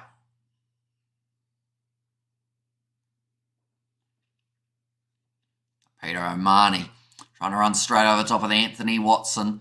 12-3 for eternity. So here's Robin and scoreboard standing still boring. And sorry, we won't. We'll want to win it. Or we'll want to win it. Says Andrew.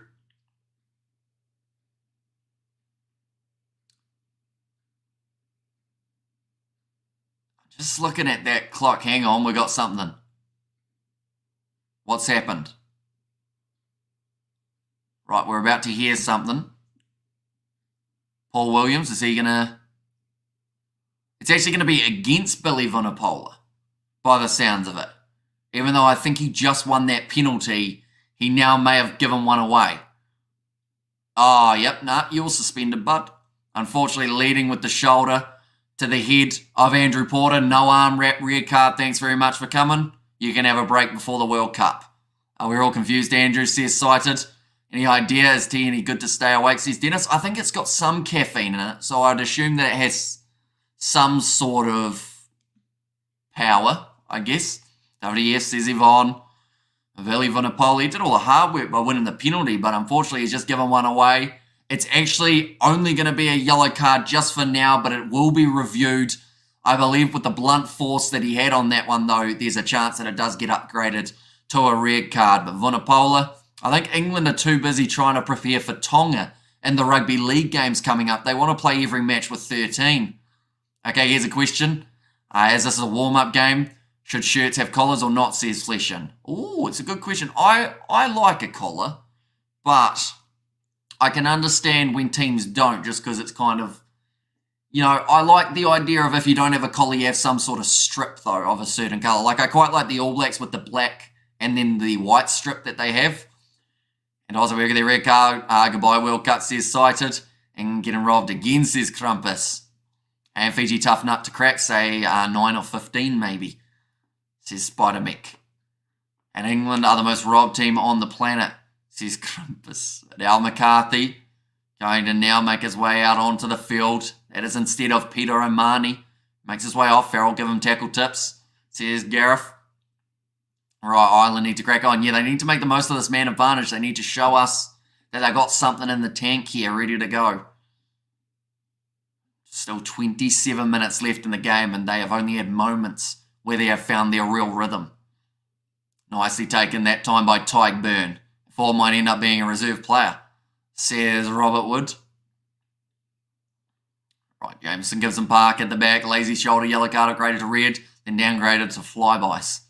Says Mojo. Nice run from James Lowe. Look for the pass on the inside, but it does end up bouncing, which slows down Ringrose's momentum. But Ireland now 15 metres out from the try line. Gibson Park slinging it across nicely to Rob Herring to come on the field in the first half due to the injury of Dan Sheehan. Hopefully nothing too serious. Nice run forward from James Ryan. Tyg Byrne joining that breakdown to keep it on their side. Gibson Park, flat pass up to Tyg Furlong. His first carry, I believe, almost of the whole match. Is that a new yellow card system? Yellow with an R? Yep, so it pretty much means that they're reviewing it. So that will either stay as a yellow or it will get upgraded to a red card. Great run from Josh Van der Flair, a pump of the legs, taken down by Courtney Laws. 10 out now from the English line. And speaking of 10s, there's Ross Byrne having his own carry. Now Bundy, our key, moves within 5, got the first try of 2 for the Irish in this match. Now back across, cut out pass from Ross Byrne, and James Lowe has the run in. They've made the most of the man advantage, and they will now get themselves the 17 points to 3 lead. And lazy shoulder yellow card. And also we have got there, that's how Caleb Clark would work at 12. Like this Tuolangi situation, reckon it's worth a try, says Nazi Williams. And it's fun being 5 seconds behind the Kiwi Lads stream, says Cited. Hopefully I haven't given you too many spoilers, though, in the process, I guess. And funniest I've ever heard, you say England preparing for Tonga, or to play 13 versus Tonga, says Tom. Well, the worst thing is, it's almost factual from the last few games, isn't it, with the amount of times that they've lost players. I know you need to listen to an Irish TMO, convince an Irish ref to give a yellow card and a penalty try, a real laugh, says Fleshin, and lazy eye yellow card, says Crumpus.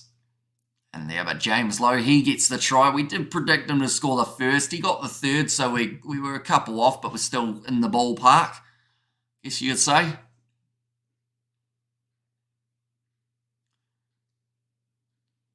Ross Byrne.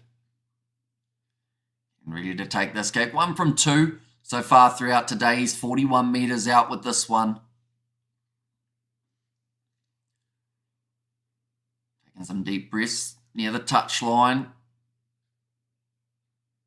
Trying to hook this one a little bit, I'd say, although he might have hooked it a bit too much. Yes, it's hit the post, and that is going to now make the score remain at 17 points to 3. And New Zealand's second try today.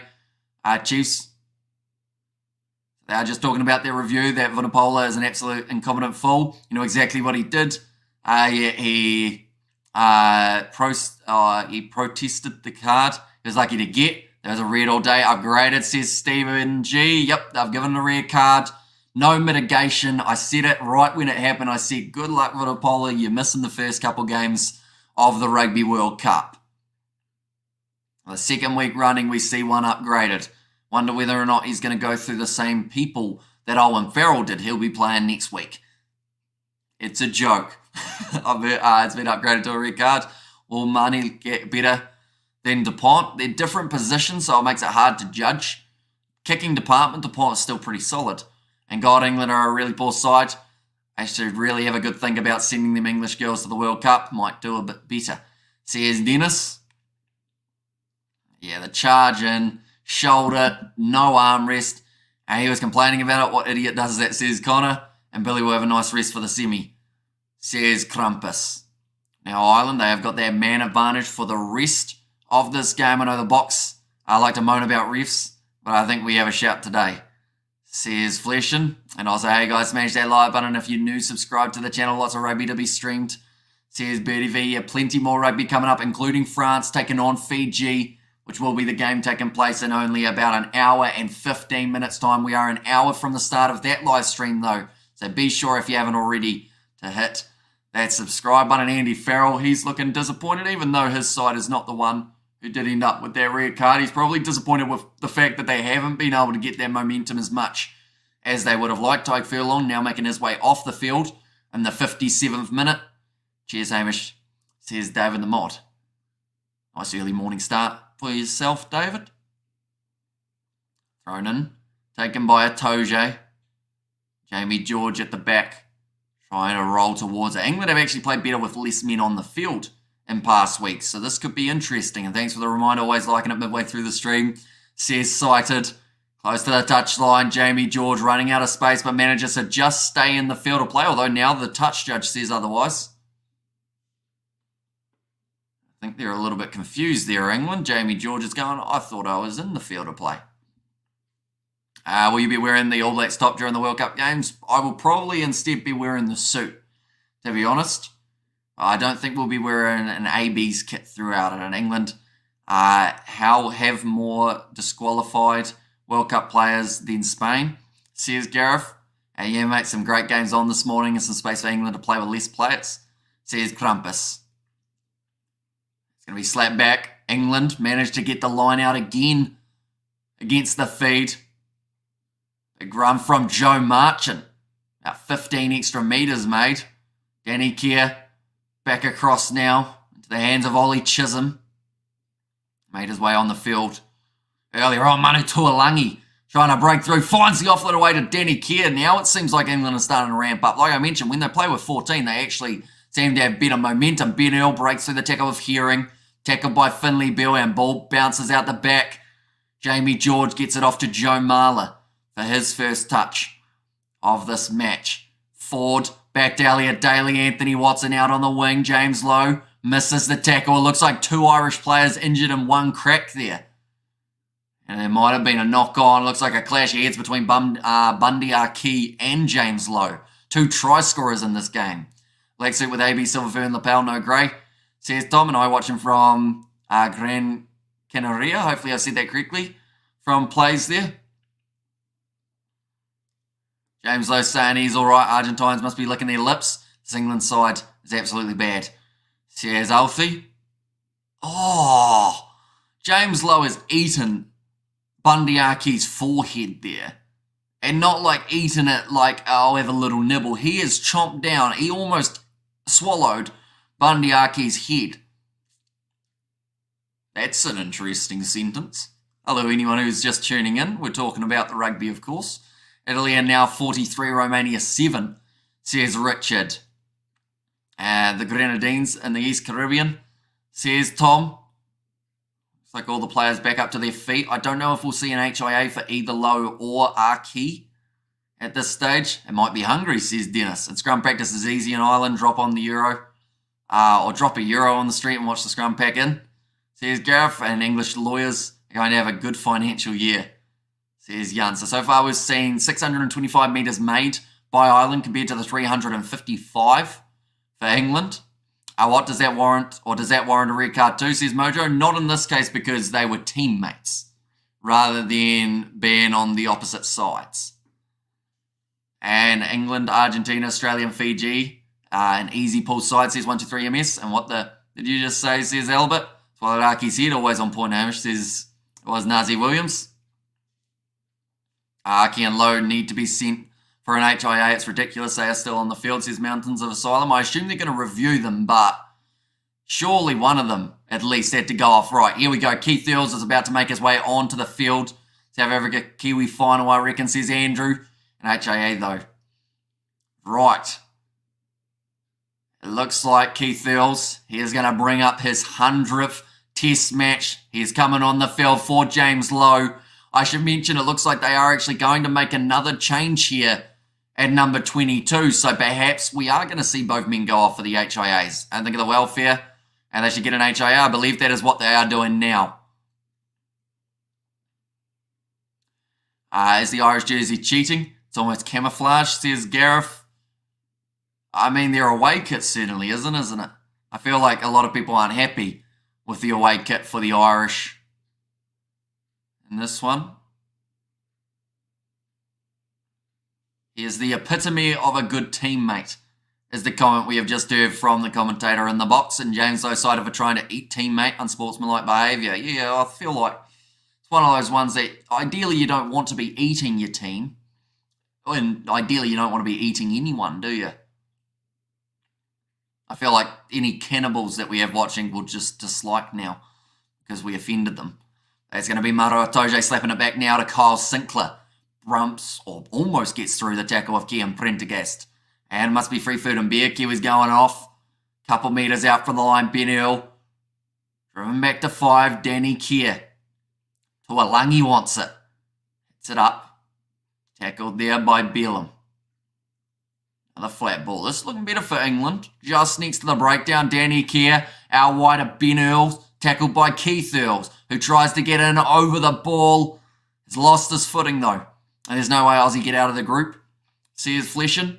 And wait until they come down to 12. And they really kick off, said a word of mine. Yeah, they just got too many players out there on the field at the moment for the English. 10 metres out still. Danny Keir across to the left-hand side. Tuolangi not quite able to break through that tackle attempt of Porter. Now to the left. George Ford goes across to Joe Marchant. And that looked like a pretty good Irish steal for Finlay Bellum, and he turns it over again. Ireland 2023 Chancellor from South Africa, says Rhodes Featherstone there, I should say. 20 minutes remaining on the clock here. Finlay Bellum getting over that ball, winning the not releasing penalty. This is going to be an interesting finish to this game because ideally we want to see England score one try, just so that it's not completely one-sided. But Ireland still have the potential of scoring a couple more, definitely with their man advantage. And there's a penalty coming up, says David the Mod. Here there, Ollie Lawrence going on the field for Manu Tuolangi. And no, we don't, says Yvonne. And how the heck did I get a YouTube ad mid-stream, says Cited? I think YouTube have updated their things. Because someone mentioned about that on another stream. They were like, it's got an ad. So I don't know if YouTube have now made it so that ads can be during a live stream rather than at just the start and the end. Yeah, very confused. I'll have to look into it. That's the thing. I always say I do YouTube, but I have no idea how it works. I know Ireland should win handily. And me too, says Krampus. And everyone is talking, talking Fiji, but Georgia will beat Aussie and Fiji. And even to try that is disallowed, says Robert.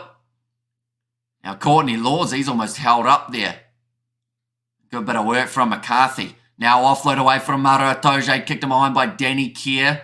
Finds a bit of open space, but didn't really have anyone chasing. And Black Suit will be good at the Rugby World Cup, Hamish, with a wee silver fern, says Kurnovik. Swallow Bundyarki's head, ouch, says Alfie. Kicked him behind now for England, looking for the 50-22, but the bounce of the ball is not favourable. Keith Earls goes back across, this time to Mac Hansen. Slings it one more to Jamison Gibson Park. I had a few ads during your stream, says Albert. So yeah, I have to try and work out what it is. But I assume that YouTube have added a thing maybe with mid-roll ads in a stream. Maybe, rather than just at the end of streams and starts. Yeah, I saw that an ad during the stream, says Birdie V. Because it's only recently, isn't it, that it's done it. Kicked it behind there from James Ryan. A nice step from Freddie Stewart. A lot of pressure being put onto him. Doesn't manage to find touch. And now Ireland have got themselves another counter-attacking opportunity. I'll take my light back, says Krampus. If I get the same kind of board as Owen Farrell had, Krampus, though, do you think I can renegotiate it so that it's a light back? Now, who got the red card? It was Billy Vunipola. For the English, they're going back for another penalty there as well. I got a few ads pop up too, but it's all good, says Bullabro. And bad miss by Earls, says Yvonne, and maybe, says Krampus. Just need a good lawyer, don't I? Oh, Bit too high from Maro Itoje, got Hugo Keenan round the jaw. If England were playing till next Monday, they wouldn't score a try. My God, how poor have they got, says Dennis. Yeah, they seem like they're in a lot of trouble at the moment, because I know a lot of people were saying that the problem was Eddie Jones, but I think we're starting to find out that maybe it's the player pool rather than the coach that has been the main problem for the English. I'm a good lawyer, says Yvonne. And I also use Farrell's lawyer, says Grumpers and G's Island are so cool under fire. Looks like there might be a bit of an injury here for Ross Byrne, the starting fly half. Now Ringrose will be looking to kick this one into touch. And Italy are now 50, Romania 7, so a similar scoreline to what we saw between South Africa and Wales. And England's discipline is shocking, says Sharon. Yeah. Unfortunately, just giving away penalties at all the wrong times, allowing the Irish to find that momentum. And I feel like that's something that's definitely cost them, is any time England have half a chance, they give away a penalty, which then relieves every bit of pressure they created.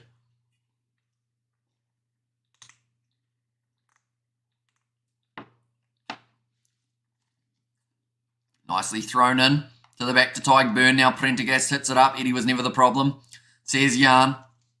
And I'll be watching the next match, says Connor. So anyone who hasn't already, be sure to hit the subscribe button. In about an hour's time, we have got the next game taking place between Fiji and France.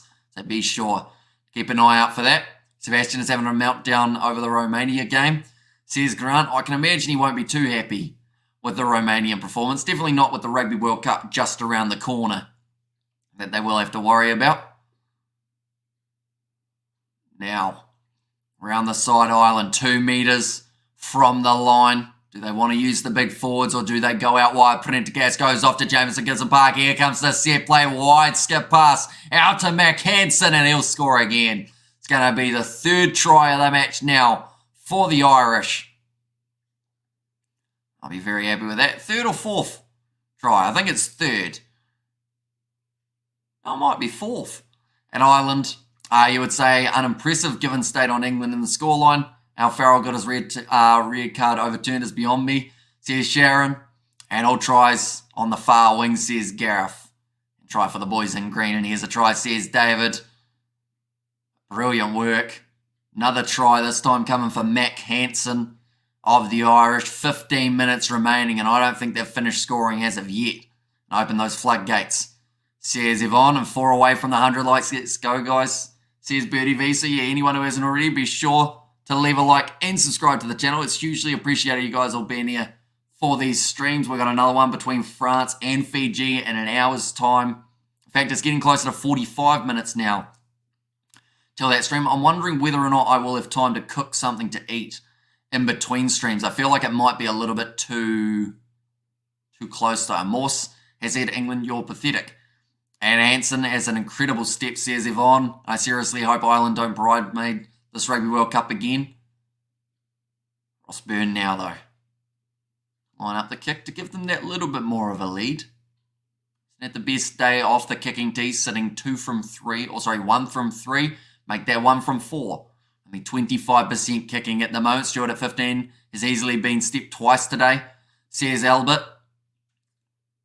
I still think they've got one too many players on the field, England. If they get rid of one more, I think that's when they start playing a little bit better. Muesli bars, Sayers. I don't think I've got any muesli bars about, to be honest. I think I'll try and cook something in the air fryer, maybe. Now, it's going to be a nice drive forward from Prendergast, sitting 20 metres out from the Irish line. Ross Byrne going back across to McCarthy. They are still deep inside of their own area.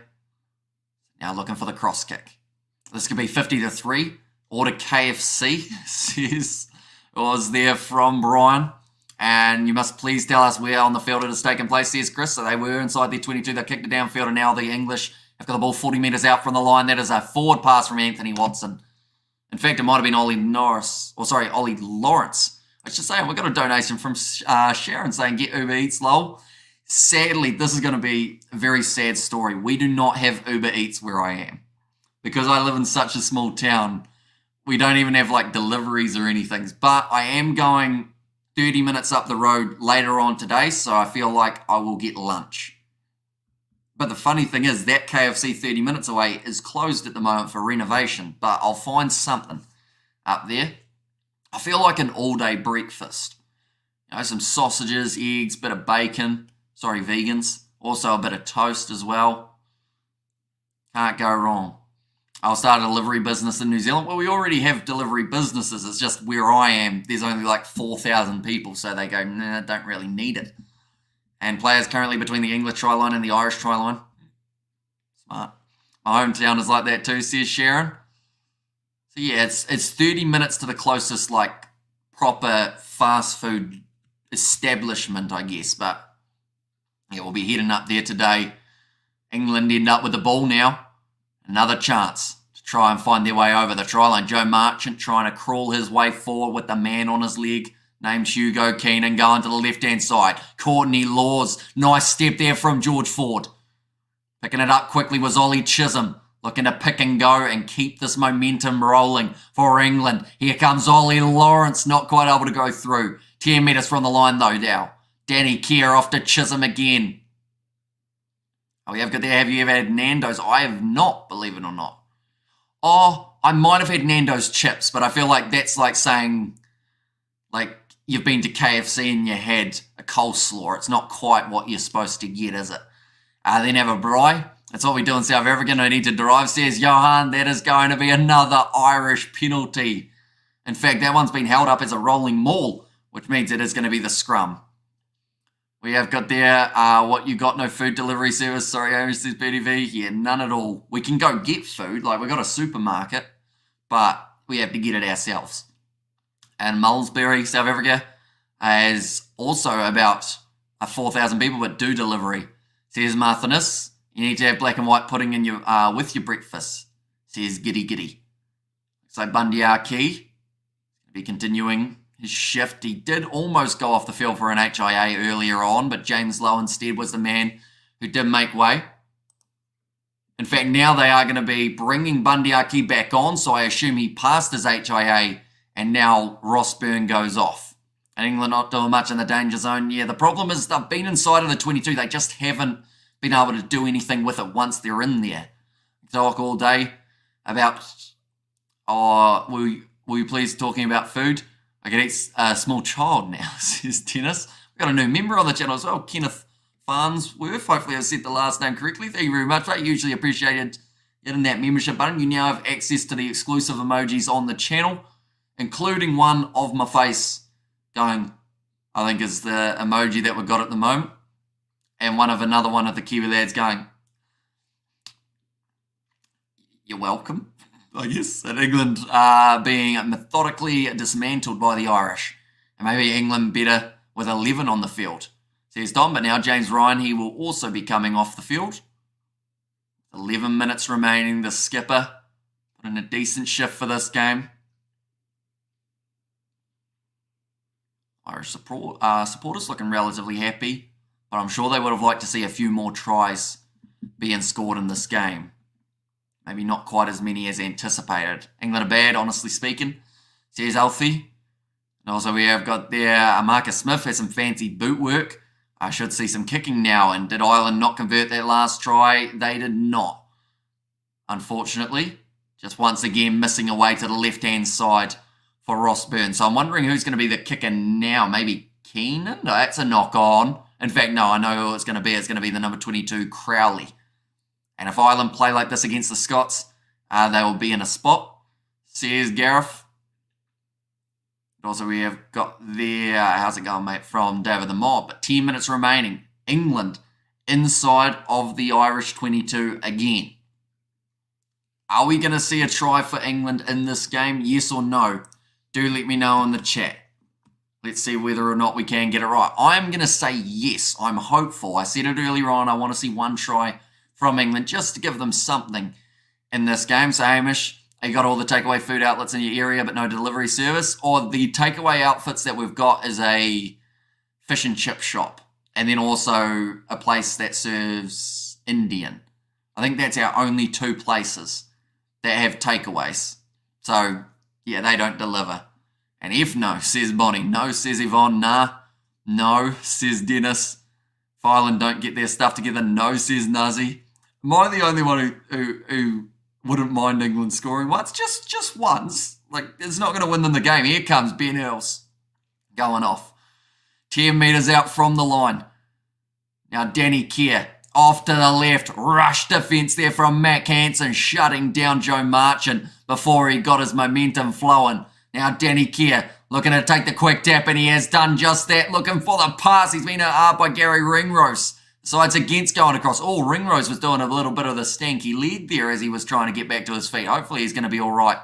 Has ended up knocking himself out.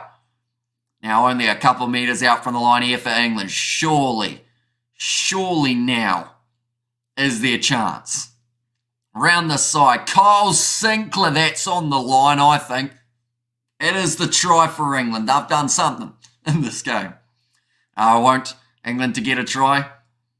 And why doesn't George bring you some critters? He's driven over with his tractor, says Gareth. Well, he much prefers going for KFC rather than things he's hit in a tractor. Chinese takeaway by the bottle store in Waimea, that is the one. Yep. So I know if all about the sport. Well done, the English try. And my gosh, my dog's snoring is making me sleepy, says Mojo. So how many kilometres do you have to drive for a KFC or a McDonald's? About 55 kilometres, so around 30 minutes or so to get to the first McDonald's or KFC. I blame this on you, Hammy, says Yvonne. I might have jinxed it. It would be worse if we now see a massive comeback from England, wouldn't it? Because then everyone would single-handedly blame me. Make some noodles, Hamish. I think I got rice. I don't know about noodles. They're showing Billy Vunipola, of course, not going to be making his way back out onto the field after having his card upgraded. He's a sheep. Now, they don't normally like when you do that. When you just go to a random paddock and go, oh, your dinner. Now 8.5, or in fact 7.5 minutes left. England, 2 converted tries, gets them the lead in this game. 1 unsuccessful converted try. Oh, it's stolen in the breakdown again by McCarthy. Now going off to Josh van den Vlaar, testing out the steps. 15 metres out. Ireland are about to do it again. Why can I pass to Keith Earls? It is a drift game for the corner, scores the try. And brilliant work by that man. That was pretty quick, wasn't it? Well done, England. There goes my multi, says Mojo. The Kiwis use sheep for other things, says Gareth. Favourite meal, says Birdie V. I would say a good old-fashioned, like a good chicken, you know, chicken wrap or a chicken, like something with chicken. I like chicken. Albert, you really should try it. I've never met anyone who doesn't like white and black pudding, says Giddy Giddy. And so much for that English try, says Dennis. Yeah, they've kind of just cancelled it out, haven't they? By scoring pretty much directly after. Good day to wear green. Says Cider, do I have any green on me? I was going to say if I did, I would be see-through. So maybe it's a good day for me not to wear green just because or else I'd disappear. I don't have a lot of green stuff. Keith Earls, the big front flip, good for Earls, says Sharon. And also we have got there, no beasting the sheep. And also to win the World Cup, you need a good tight 5, a world-class 9-10, solid 15 and a solid mid. You'll have none of those, says Morse. Now, Jack Crowley to line up this kick. 6 minutes remaining in this half. Like I mentioned, the next game that we are covering on the channel, sneaks it in the left-hand upright, making the score now 29 points to 10. But the next game we are going to be covering on the channel is France versus Fiji. That will be kicking off in about 50 minutes time, but we are starting our live stream in 35 minutes time. This drunkard's jersey is damn ugly, says Morse. Cheers. Great to have you back after so long of you being in the naughty corner. And it looks like England gave that try away to be nice for Earl, says Albert. I mean, yeah, they've been a bit rough in the defensive side of things. Can we take anything from these warm-up games after the Southern Hemisphere teams come in on fire? I mean, Ireland get the ball again at the rolling maul. Trapping it. Now it's going to be their scrum feed. We have Chicken Licken or Hungry Lion Mulmisby. Also very nice, gives KFC a run for their money, says Marthinus. Don't worry, mate, I'll send you an Irish shirt. You might need it in a few weeks, wink, wink, says Dennis. It'll be interesting. See how the Irish go. Of course, they are definitely in that top 2 in their group by the sounds of it. But yeah, it's going to be interesting to see how it goes. I know you told me before, but we're in New Zealand, are you again? So I am in South Canterbury. So it's pretty much halfway in between Christchurch and Dunedin. If Ireland keep their stuff together, it's their World Cup to lose, says Sharon. Now scrum feed with 4 minutes remaining. They still have time to be able to get maybe one more. I hear the crowd are now getting well and truly behind their side here. And that's going to be another scrum reset. I just realised whoever wins this game, a Farrell wins in the end, says Cited. Oh, that's been given as a free kick now to England. In fact, it's a penalty to England. They will now kick for the corner. And England usually hit rock bottom every few years, says David the Mod. Matt Hansen has been given the Bank of Ireland Player of the Match role for this game. He was able to get himself the try earlier on. Also had the best haircut, some would say, throughout the contest. We have got there, but Ireland lose their hair way too much. They lose themselves to the hype, says Sharon. Now Dan throws the ball in to Maro Itoje. Gonna get it rolling forward again. Nando's Peri Peri Chicken, very nice, says Albert. And also we have got their fish and chips, nice, says Salts in South Canterbury. Sorry to hear about that, says Robert. No, it's all right. Heartland Championship, they're top of the table, winning a few years in a row. It's going to be, once again, the ball trap. Rolling maul time is Ireland's bread and butter. They are not giving it up. South Island, are you Crusader Sport Amish? I am not, even though I am considered in the Canterbury region. It's all part of the plan for Borthwick, says Cited. Matt Hansen scoring that try. They're just saying that they would have given it to Keith Earls for the player of the match, but he's had 11 carries, Matt Hansen, 80 metres made, 4 tackles made, 4 tackles broken, and then also the 1 try alongside it to help him towards a very solid game. Off to work later, Kiwi lads, adios. And the game has just ended, final score 57-7. England are about as limited, says Kevin. I don't know what their last part of it is. Scrum feed now. As a tram, I know that the tram are on like the rails, so they can't really turn. Is that what you're referring to, maybe? Murray. It's the ball in for Ireland. Inside of their own 22. Looks like it's going to be sticking around in that one for just a little bit longer. That scrum is ugly. Both sides have gone sideways. I think Danny Kerr just wrestled down a player who had nothing to do with the ball. Crowley offloading up to Bundy Aki. And will the weather in France suit the French, or will it slow it down the way the French play ball? It gets wet around this time. Yeah, I think that it will help certain teams out. I think if it's raining for that game where France play Fiji just a little bit later on, I don't think the Fijians will like it too much, mainly because they are good at that free-flowing rugby when it's dry. And they're about as limited as a team as any international team at the moment. Nice run forward, though. This time from, it was actually Dan at number 16. Joe Marler picked the ball up and drops it straight into the Irish side. And now Hansen kicks it in behind. England are screwed. Says, I was here. Do you think most teams are not showing their true worth during these matches for strategy reasons? Says Nicola, of course there'll be a little bit of strategy going into these games, and also maybe not quite the combinations we will see. Great run from Marcus Smith. Breaks the line, trying to sit down the opposition Hugo Keenan, but he was able to make the tackle around the bootlaces. Borthwick's master plan, pray, says Gareth. Now ball looks like it's going to be just on the side of England for the last attacking opportunity of the game. Quick hands outside in front of Ollie Lawrence. And Ireland end up with it again. It's been the summary of the day. Anytime England think that they're going to go somewhere with the ball, the Irish get it straight back. Are England in real trouble? So they actually lost head-to-head over 2 games to Wales. We got stuffed by the box, says Flesham.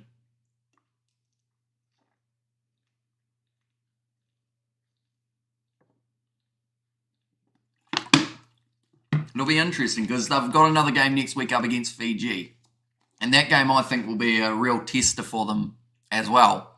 Surely it's important to win these games, says Barry.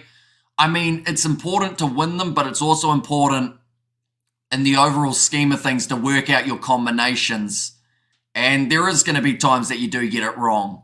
And ref blew up. Says Dennis, yeah, there was a knock on. And that will be the end of the game, ladies and gentlemen. 29 points to 10. The Irish get themselves their first win over the English since the Six Nations. Wallabies will bring more league players after the World Cup, says 123MS. And also there, we have got the IE Crusaders will be playing Munster next year. It's being planned if the GAA give permission to have it at 42k capacity park where Munster beat South Africa A last year, says Mountains of Asylum. What other national side do you like beside the ABs?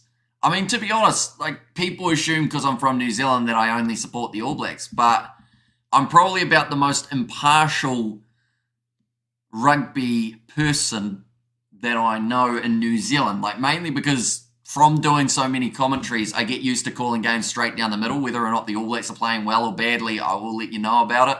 I won't sugarcoat it saying, oh, they're doing all right. But, yeah, I think overall, I mean, I love watching the Pacific Island sides play. South Africa, always physical. Ireland, their backline and the quick ruck speed is always impressive to watch. I will now drink the island dry, says Krampus. And also, we have got there, need to go to the airport to travel back to the motherland. Thanks for the great comms. Says Yvonne, no worries at all. And like I mentioned, we have got the next live stream just around the corner, ladies and gentlemen.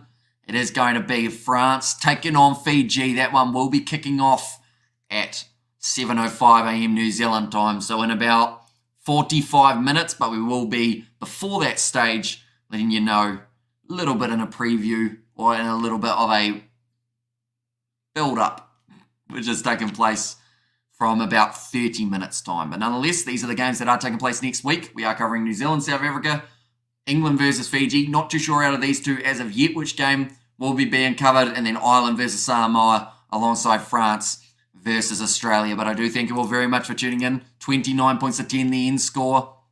It's just made out of splinters at this point. Says Grant, if you research what is in KC McDonald's, you may never touch that evil rubbish again. Says Bert. You've always been impartial, Hamish. Says David the Mod, you've become the United Nations.